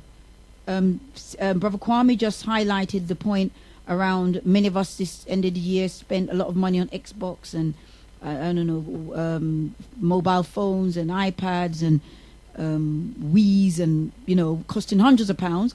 We need to put our money together. Or is that part of the problem, the over-pampering, the spoiling of our children, why they are suffering today? We have Kilimanjaro. Kilimanjaro, how would you like to join the discussion? Well, thank you so much for taking my call. And I salute all the panels. From my standpoint, I'm listening to a lot of the callers. It seems to me that we have this trepidation of white supremacy, of white people, and we need to pulverize that off our mind completely, because that would definitely leave us in a place of permafrost. And without, to me, without a doubt, will make African people look completely fatuous. Now, my argument is, as a people, we need to understand what confidence means. And confidence grows. And when it grows, it depends. People talk about ability, forget about ability. Let's gain confidence. With confidence and the growth of confidence, a lot of things would be achieved. We are lacking confidence as the African race. And we need to realize that we live in an industrialized society. So hence, it's very important for us to know about the family structure. It's also important for us to be able to create. In other words, when we have a creative mind, we become innovators. In other words, we have to say to ourselves, who is supplying our needs in our community? Why are we buying into it? When we question ourselves, our minds will not be shut down. Sadly, our minds are shut down as African people because we rely on other people to clothe us, to feed us, to educate us. Ask yourselves, where is the African Educational Center in this wisely for all African people to gain proper African culture? African culture. That is crucially important. Education in terms of having a master's degree or PhD from a European university is one that you gain if you want to work for white people. So you put yourself in that position. But with proper knowledge and know exactly what African values and morals are, and you put this intact, then you realize and say to yourself, it's time for me to be creative and own my own industries. Now, we talk about black African children being incarcerated in prisons. It's of no surprise. Where are the family? Where are the fathers? Where is the industries to put them in when they gain qualifications? When they become frustrated and rejected by Europeans after seeking employment from them, frustrated, what do you expect them to do? Where is the family to actually put them down in place? Where is the extended family to help them out? We are not really also know that we live in an industrialized society, and we too must be organized like other people are organized. Right now, we are not. We are the ones that want to attach ourselves to so many other people and racist things. We want to be part of them, but it doesn't matter that. We also need to show and ask ourselves questions. Why is it that a man that lives in China produces a fan for a man that lives in Africa to keep him cool, but a man in Africa cannot produce a heater to keep the man in China warm? These are questions we need to ask ourselves and deal with it. I shall live for that. All right, we give thanks, Brother Kilimanjaro, Tindai Mwari. Be as proud of your race as our fathers were in the days of yore. We have a beautiful history, and we shall create another in the future that will astonish the world.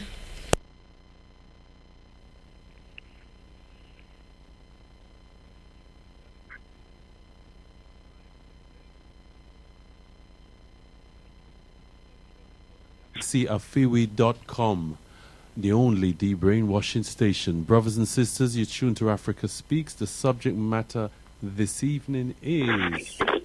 why are our young people being incarcerated? Tendai Mwari, just heard from Brother Kilimanjaro. Our special guest is Sister Matilda McCathram. We also want to hear from our Brother Leader Mandaka. We hadn't actually finished there. We can go straight over now Tendai Moore, brother leader, and it was a while back when you were breaking down the state of emergency from Jawanza Kanjufu. I think you moved on from there as well. Tendai Moore, my brother. Yes, Tendai Moari, and I want to thank Brother Kwame as well for also injecting the title of Brother Jawanza Kanjufu's book, Counting the Conspiracy to Destroy Black Boys, that there is a conspiracy.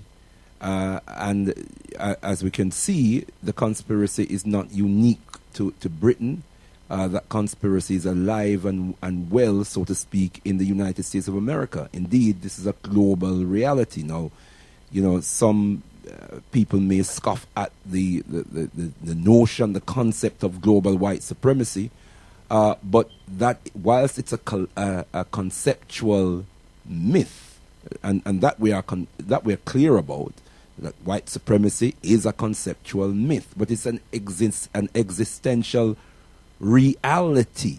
By that what I mean is that the world is dominated by white men from Europe.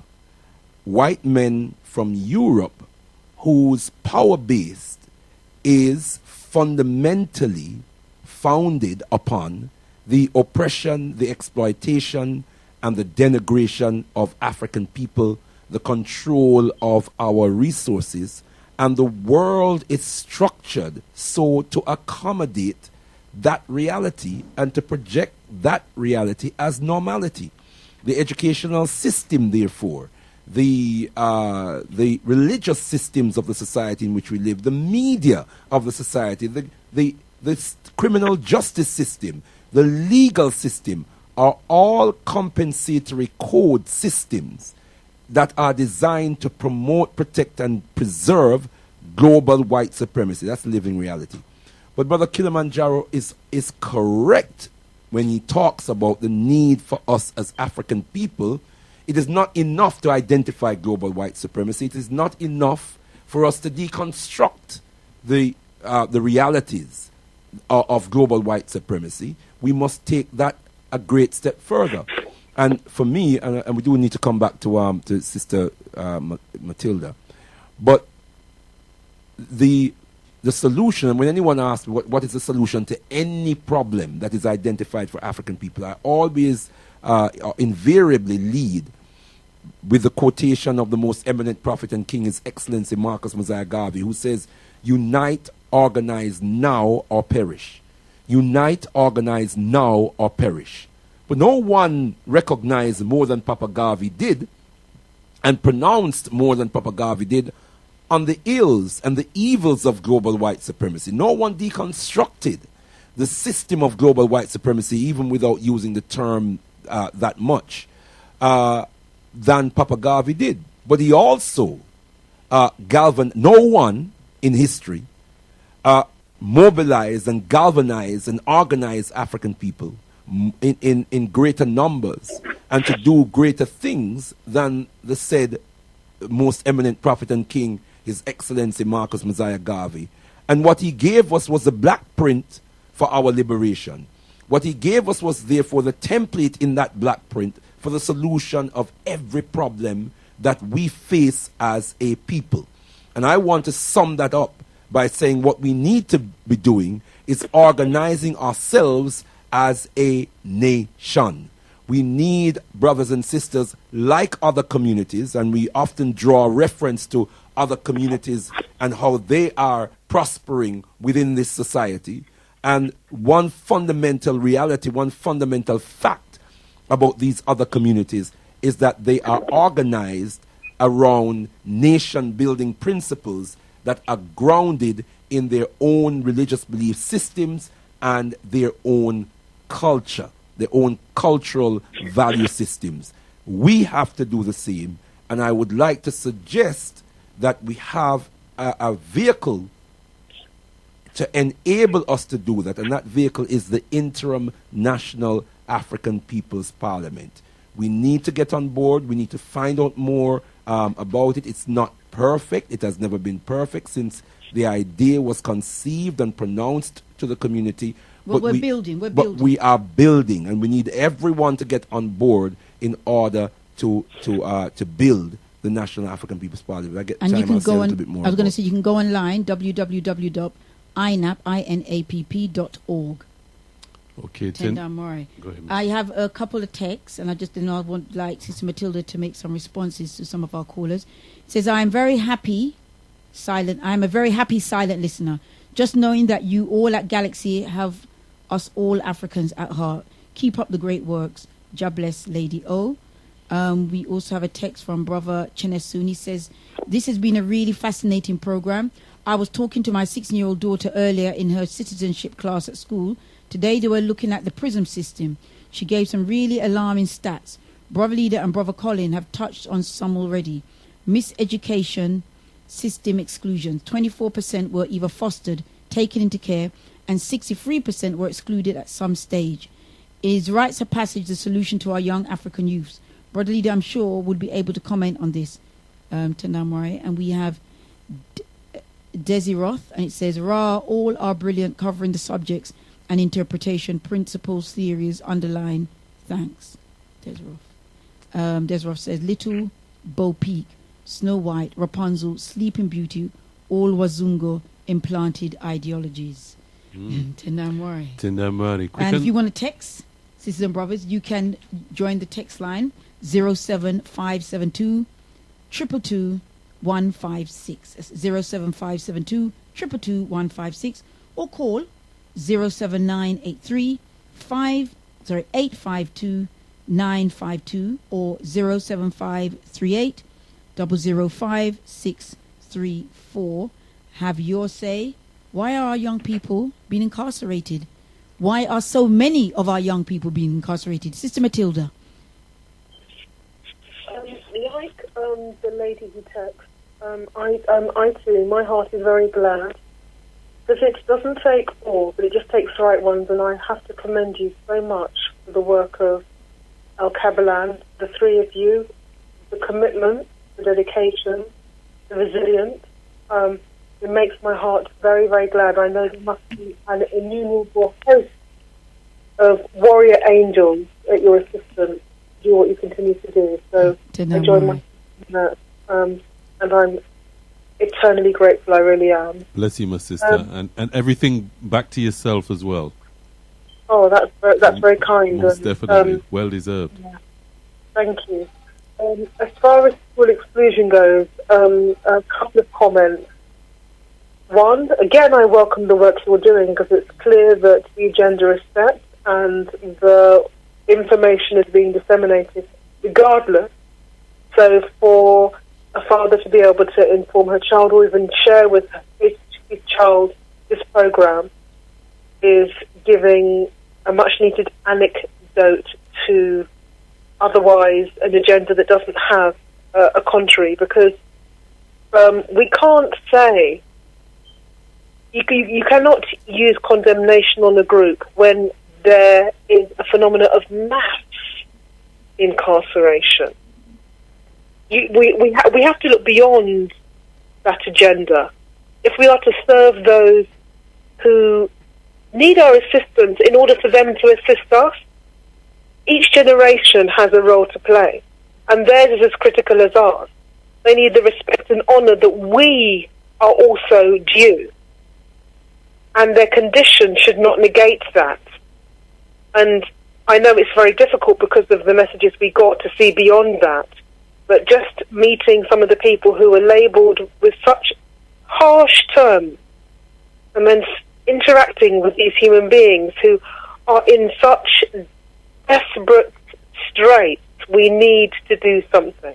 We need to do something. As far as school exclusions goes, I very much hope that there will be somebody who speaks on that on Monday, the 19th of January, at between 10:30 and 12 at the House of Lords, because we cannot allow the agenda of correlation with school exclusion equals prison sentencing to continue for our communities, when it is an indication of a system's way of dealing with a certain group.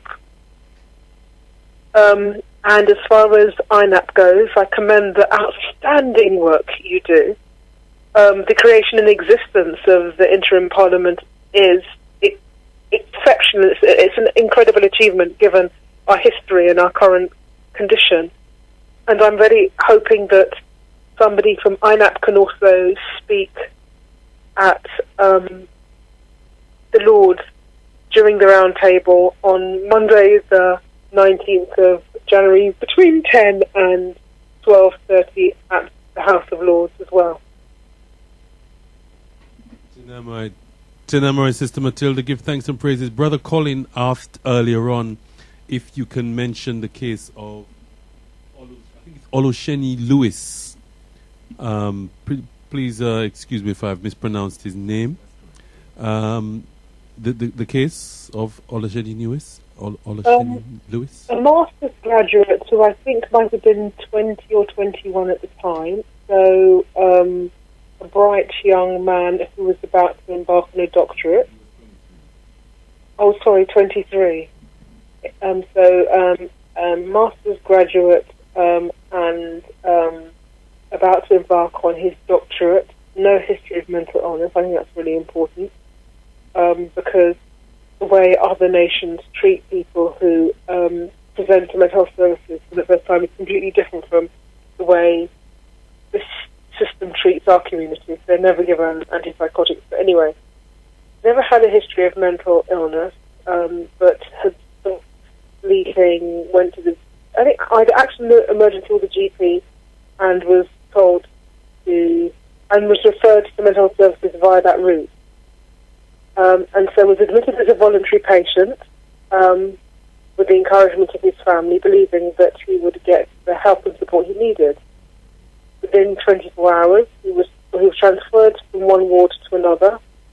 Within 24 hours, apparently, in quotes, an incident, like the self-inflicted death, the self-inflicted is in quotes, an incident is in quotes, an incident occurred, and police were called, and media reports state that at least 15 officers restrained him.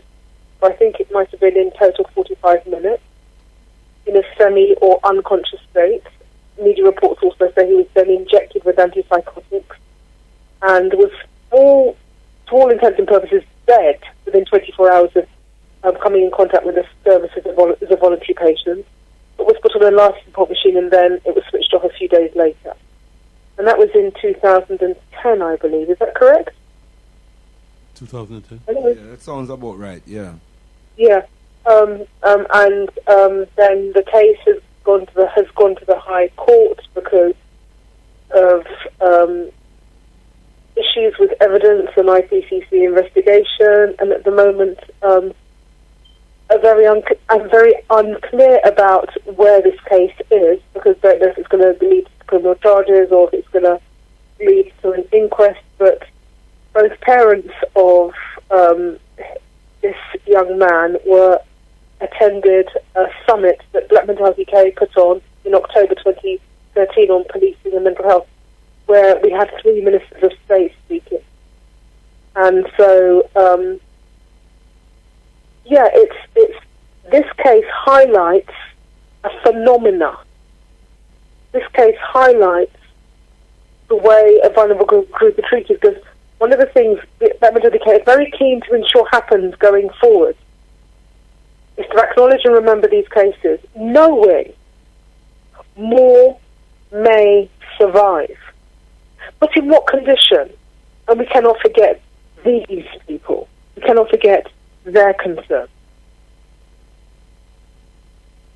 Tinamai, Sister Matilda, I just want to remind our listeners and yourself of some stats here of the under-18 prison population in the light of what was said about a systematic process of criminalizing our children and young people.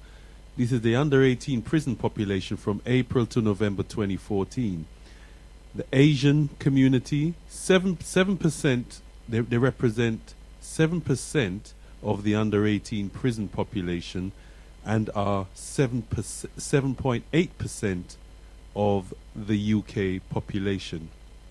The other communities, 2%, of the prison population, and they are 1%. The white population is 60% of the prison population. They represent 85% of the global population. The mixed race population represent 10% of those incarcerated, and they are 2.3%, so nearly 5 times the figure. And what's called the black population, 21% of the prison population, and we represent 3.5%, nearly 7 times as much of our people are represented in the under 18 prison population. Now, my sister, in the light of all that, it's systematic. In the light of all that, what do you expect to achieve from engaging with the system? For Black Mentality UK, the perspective has always been you have to work with what you've got, whatever's in your hand, no matter what the condition, no matter what you see. Because if you were to go by what you see, it would paralyse you. You have to work with what you've got. Understanding these numbers, seeing the conditions that this vulnerable group who need, it's at this age where you need the most, like entering adulthood and when young people are toddlers, are probably the most volatile stages in your life, where you need the most protection, where you need the most covering, and you need the most understanding.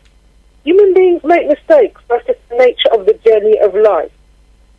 And what we see here is, en masse, our future in a place where we can't even access them. We don't know what's happening to them. But we do know, because media reports show us, that this summer alone, there were a number of, they called them riots. What happened to those people in those places, and why did things kick off? So what I want to see is this issue, because I sit on the Independent Advisory Panel on Death in Custody, so as long as I'm doing that,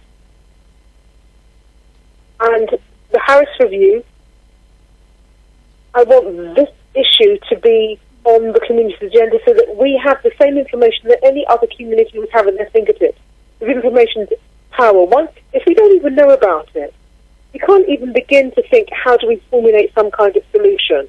Right, but in terms of the end game, though, are you expecting some form of legislation change? Are you expecting... Okay. What's the end game? With this round table, I'll be honest, I've sat on the Harris Review for almost a year now. Mm-hmm. And if this round table did not happen, then there would be no focused engagement with the one group who are overrepresented in the system. And that's the reason why it was done.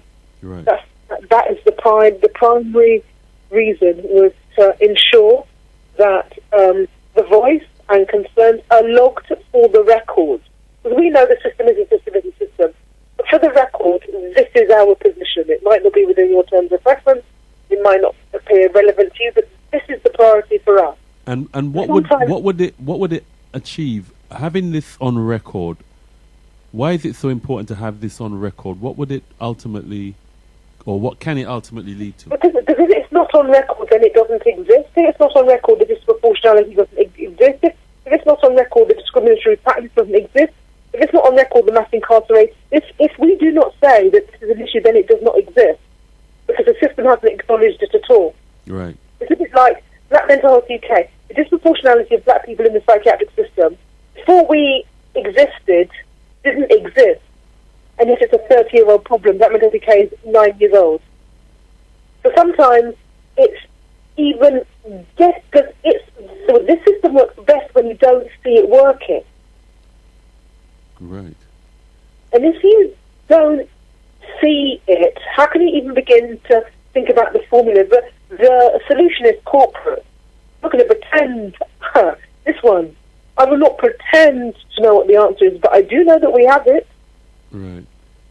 Okay, we have a caller on the line. Oh, okay, Tendai Murray. Tendai Murray, no, we don't. But let's give the numbers again, please. Okay, it's 07538 005 634.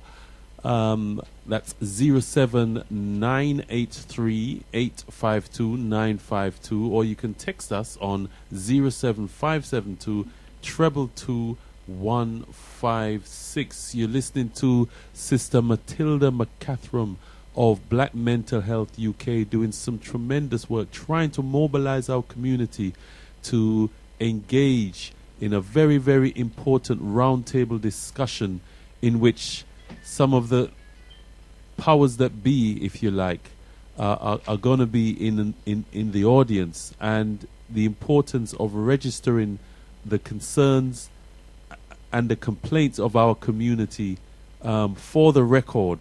She's insisting that this is very, very important. Tendai Murray, my sister. There's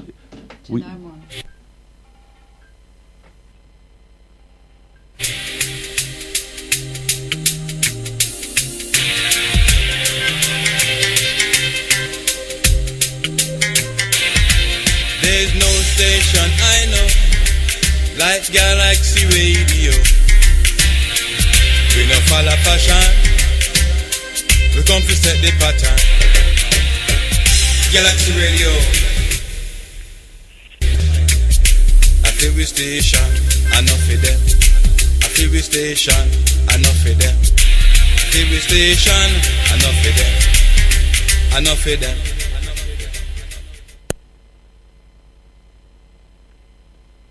Tendai Murray, enough for them. Afiwi, www.galaxyafiwi.com, the only de-brainwashing station, Galaxy 102.5 FM.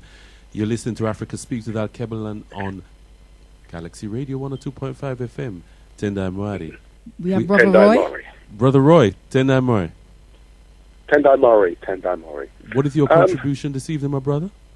My contribution this evening, I'd like to start off by saying I was the person who texted in and said perhaps we all need to be criminalised. Okay. So we can step out of the system. What's been happening, and this isn't a new thing, we've been criminalised for as long as we've been in this society. It's not a new thing for young people. I don't know if our sister could actually give us statistics on how many Africans within this country have a criminal record. Okay. Or how many families or DNA. The police have DNA that could link to 70% of Africans in this country. Mm-hmm. We are being criminalised so that they can control us. Let me correct that for you, my brother. Sorry to interrupt you. My understanding is that 70% of our young men's DNA, 77% of our young men's DNA is on the national database system. As a result of that, the police has DNA information that can connect with 100%, not 70%, every African family in the country. Right. So I stand corrected then. I stand corrected. Mm-hmm.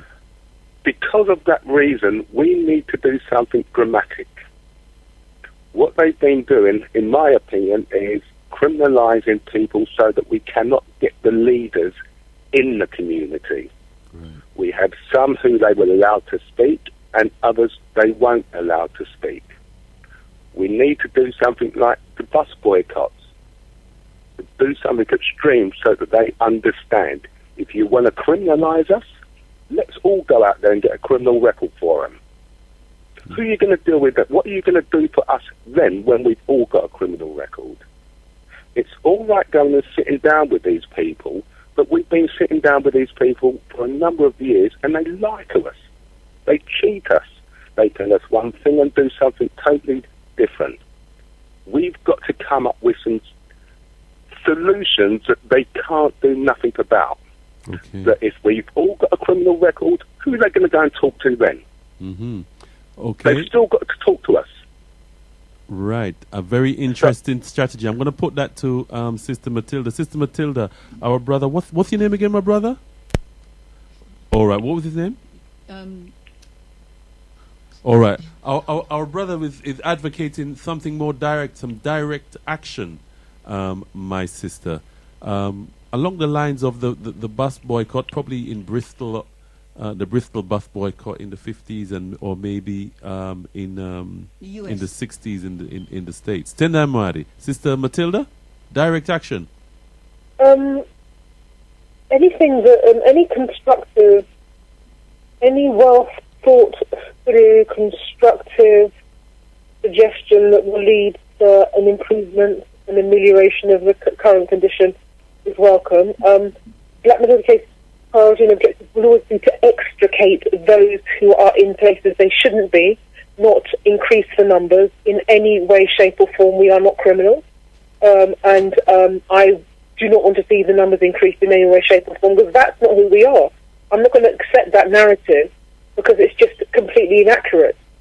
Direct action, if it leads to wholesale reformation and the humane treatment of those who deserve the best in society, and that's everyone. They're all supposed to be afforded equal human rights in this system. Then, yeah, that's a good thing. Okay, give thanks and praises. Tendai Mwari. Brother Leader Bandak, I know you wanted to make a few points. Yeah, Tendai Mwari. I agree with what Sister Matilda said just now. I'm not drawn to the idea. I'm not sold to the idea of all of us criminalizing ourselves. That we could be playing into the hands of the system. That may well be their plan. As I said, the trajectory is looking in that direction. But in addition to campaigning, and I believe that we should be resisting and mobilizing and agitating on all fronts. And so any ideas around campaigning that can be organized in our community, I would support that in principle and practice. However, we've got to look beyond campaigning. And we have to think now in terms of how we can build a power base as a people. And the only way we can do that is through organizing ourselves as a nation and mobilizing our people around a national agenda that we are all going to feed into, that we're all going to invest our resources in building and promoting. So when we talk, for instance, about the vision of the National African People's Parliament, we're talking about the vision of establishing a national or nationwide independent representative body that is designed to promote, preserve, and protect the best interests, and is mandated by the people to promote, preserve, and protect the best interests of African people here in the UK. And so we'll organize ourselves as a parliament, a representative governing body for every African here in the UK. Absolutely. Who will join that parliament and mandate that parliament to speak on its behalf and to act on its behalf. That would be a very, very powerful move. Other communities organize themselves and have their national representative bodies, and anything that affects that community, the government has to speak to that representative body in order to address issues that affect those. And then that will add power to the work that people like Sister Matilda and the Black Mental Health UK project is doing. The very, very important work that they're doing needs to be backed by the organized power of the people. Tendai, give thanks, Brother Leader. We have a couple of callers on that. Yeah, Tendai, I mean, maybe our brother would just want a closing comment. Yeah, I hear everything that's being said, and I agree with everything that's being said. However, this is something that's been happening in this country for 50, 60 years. Everything you've been saying, our leaders have been saying the same thing for 50, 60 years, and yet we are still being criminalized. We are still being murdered. Okay. We are still being abused by this system. And now we've got to look at some radical action. And in that 50, 60 years, we've remained disunited and disorganized. And I think it would be a very, very radical action. In fact, the most radical thing I think we can do is to organize and constitute ourselves as a nation within this nation. Okay, I'm sorry, my brother. We got to leave it there. We have another caller on the line. Give thanks and praises for your contribution this evening, my brother. We have another caller on the line. Brother Kwame. Brother Kwame. We're going to have to ask you, Brother Kwame, to be... Okay. Brother Kwame. Go ahead, Brother Kwame. Is this Brother Kwame? Okay. Right, we don't have... Tenamori? Is this Brother Kwame? Tenamori caller. What's your name? Where you calling from? Leighton, East London. Sorry, from East London. Who from East London? What did you say your name was? Leighton. Anyway, I get to my point because we don't have time. Okay, all right. Go ahead, my brother. You got about 1 minute. I'm glad you emphasized time because we're coming to the close. Sorry about that, but go ahead. I think when you go to this Parliament thing, you should say to them that you want them to pay for a working group, a black working group, to travel around the country. You go to all the schools with more than 100 black students. You present an assembly.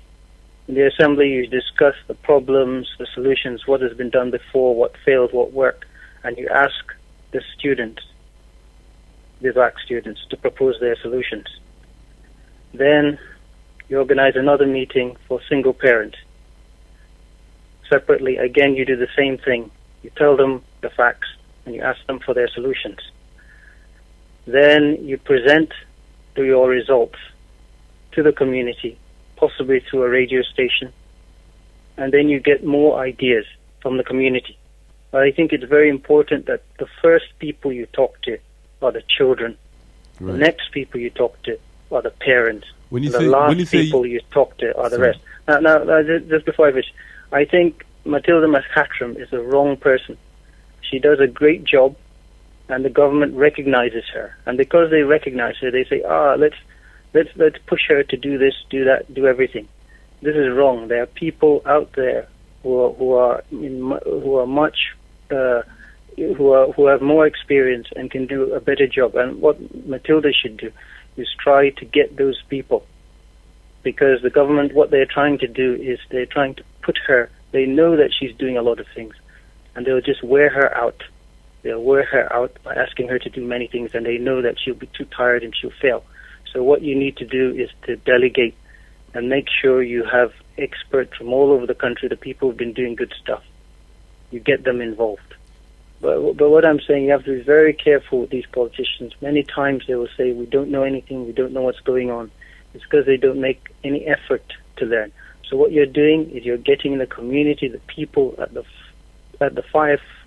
fireplace, to tell them their experiences first-hand, not second-hand, first-hand. And then you create a discussion. Okay, bye-bye. Tendai Mwari, my brother, might I suggest that the best thing that we can do to support Sister Matilda is to build a nation so that when she represents our issues to the government, she's representing or she's speaking with the force of a nation at her back, a nation behind her. We need to organize ourselves as a nation. In other words, we need to establish a power base as a nation. Tendai Mwari. We have Brother Lamy. Okay, our brother made some interesting suggestions there as well. I hope he would be part of those suggestions and bring it forward to INAP. Tendai Mwari. Tendai Mwari, calling you live on Africa Speaks with Alkebu-Lan Galaxy Radio. What's your name? Where you calling Brother from? Lamy. Brother Lama from South Africa. Brother Lama. Go ahead, my brother. You've got about 1 minute. Great to hear you from South Africa, from Azania, my brother. Tendai Mwari. Yeah, bayete. Amandla. Awetu. Maibuye. Africa. Africa. I'll just make it quick, though. Please. To be quite honest, I'm speaking on behalf of the youth because I consider myself a youth myself, at 46, though. Now, we don't have anything to aspire to. We have been far removed from that which is a natural, which is real. We live in a fake world. The system that is running us, it is deeply corrupt itself, from leaders to money to every single thing. Like the other brother said, that we've been victimized for years. Is this saying that anyone looking for a solution in this system is not serious? That's why you find that globally everybody is advocating for a new way of thinking. We are not looking for half answers now. We need full answers. Answers that are real, that are born from nature. We have naturally occurring laws that we need to abide by, which are very, very simple, that you don't need to have a master's degree to understand them, these laws of nature. We have no one to aspire to. Just quickly to respond to the gentleman who spoke about the boycotting buses.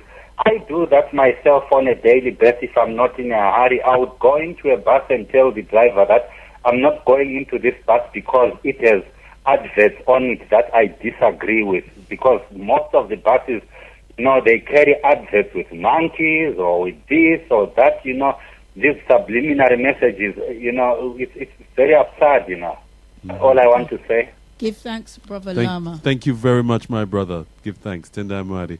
Tendai Mwari. Brother Omowale, we really have to come to the close. Yes, indeed, my sister. Quick announcement, brothers and sisters. The Nation of Islam presents freedom of speech. Just watch what you say. This Friday, the 16th of January, and on Brother Leader Mbandaka will be amongst others on the panel. And Black Question Time. The Black Question Time. And that's at Hinton Road. That's at 1 to 5 Hinton Road, which is Brixton SE 24 OHJ. Okay. So that's this Friday from 7 p.m.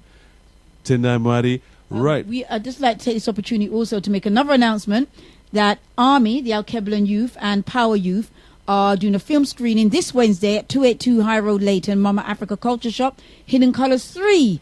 And DVDs for 1, 2, and 3 will be on sale. That's 7 o'clock, 282 High Road, Leighton, E10, 5PW. Tendai Mwari. Tendai Mwari, my sister.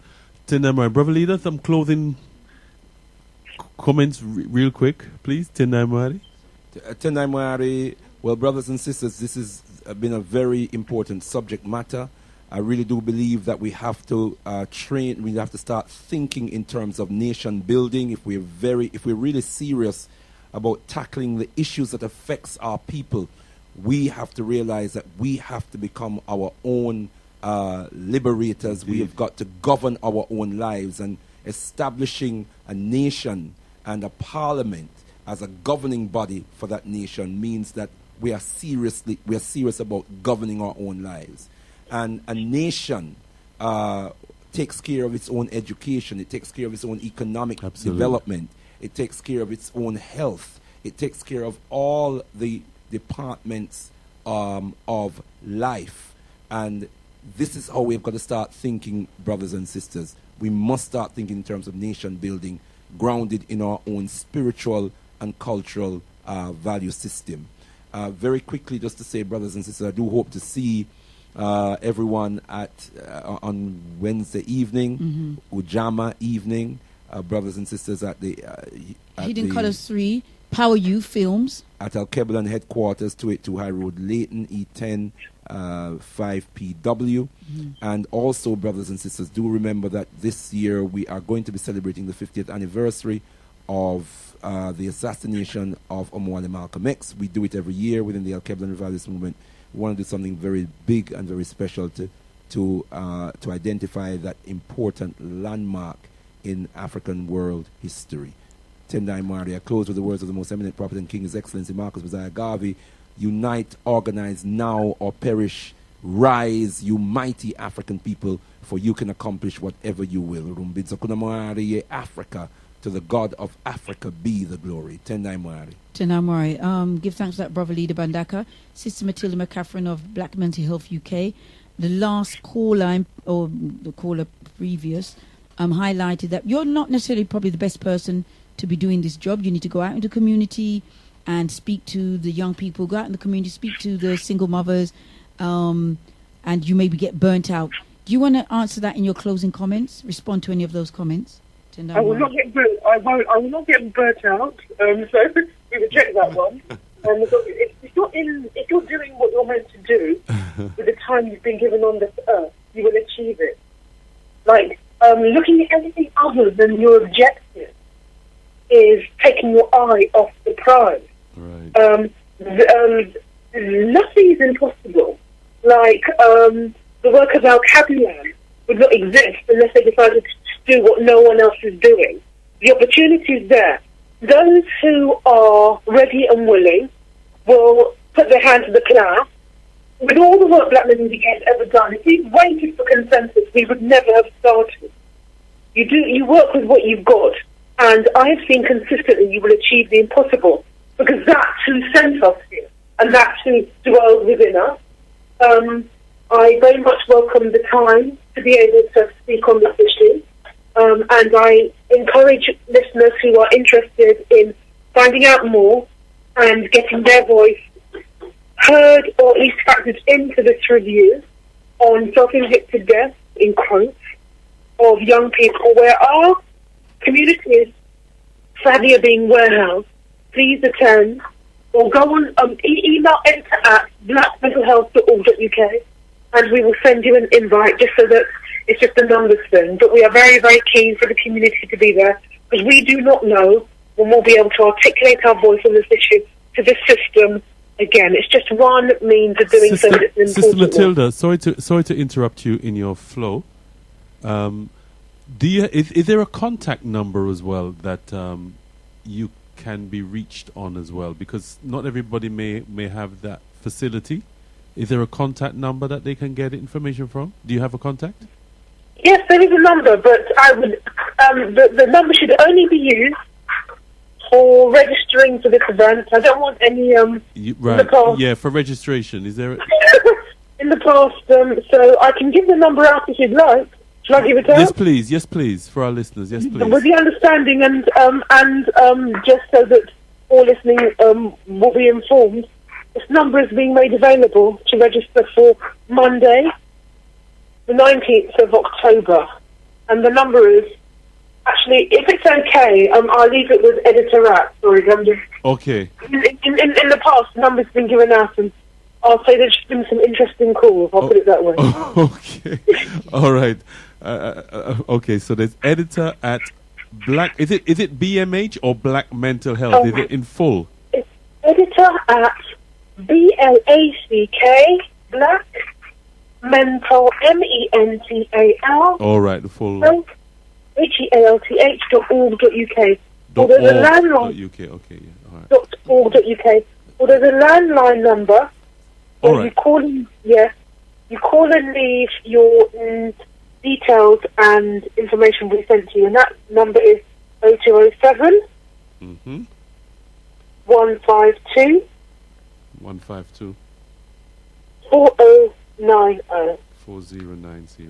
That's 0207 152 4090 or editor at blackmentalhealth.org.uk. Perfect. All right. Well, thank you very, very much, Sister Matilda. I cannot imagine you being burnt out whatsoever. I think. Oh no, because it's not. I'm not working on my own stuff. I think you're just simmering at the moment, really and truly. So yes, man, I've not even got into trouble. but of course, we know that our sister is human, and anyone doing the kind of work that Sister Matilda is doing needs to have power Support. Backing her, Yeah. power behind her. That's right. And the best way we can provide that is to organize ourselves as a nation of people. Sister Matilda, just to let you know that I am hoping to make the event on Monday, next Monday. We would be so honoured. Please let me confirm, because there are certain people we want to actually speak. It's only going to be very short. We've got an hour and a half. But if you were able to come, because we've got name places for specific guests, all guests are important. Okay. But That would be very, very, very welcome. Okay, we're certainly, I'm organizing to come along with the chief officer of our politics department, Brother Olatunji. So I will get him to give you a call tomorrow. Thank you so much. Okay, giving thanks and praise. But we're doing our best to organize to be there, rest assured. Thank you. Tendai Mwari. Tendai Mwari. Give thanks, Sister Matilda, and Tatenda, thank you for the tremendous work that you are doing in our community. Stay blessed, my sister. Tendai Mwari. It's an honor. 10-day honor. 10-day Mwari. Tendai Mwari. Bless. Okay. Bye-bye. All right. Yes, brothers and sisters, that was Sister Matilda McCathram of Black Mental Health UK. And those of you who can make the very important meeting that's taking place next Monday, the 19th of January, you can email her at editor or email the organization at editor@blackmentalhealth.org.uk, or you can contact them on 0207 152 4090. Tendai Mwari. Brothers and sisters, this has been Africa Speaks with Alkebu-Lan on Voice of Africa Radio. Giving thanks and praises to Mwari Nyakusika, God the creator of the universe, for the spirits of Mzumukuru, our great ancestors. We want to give thanks and praises to our spiritual leader this evening, Brother Leader Mbandaka. Not only is our spiritual leader this evening, he will and continue to be our spiritual leader. I just want to note that. Tendai Mwari. We give thanks to the Galaxy Management for all the hard work they're doing in keeping this tremendous institution alive. We want to give thanks to our producer, Brother Olatunji Heru, for his sterling work in bringing this program together. All those who phoned in, texted in, and all the different means of communicating with us this evening, we give thanks and praises to you. And also to our silent listeners, brothers and sisters, who I haven't made mention to yet. I want to give thanks to you, all you silent listeners. Brothers and sisters, this has been Africa Speaks with Alkebu, www.galaxyafiwi.com. Join us next week between 8 and 10, or perhaps even slightly later, where we talk it straight and make it plain. Tendai Mwari.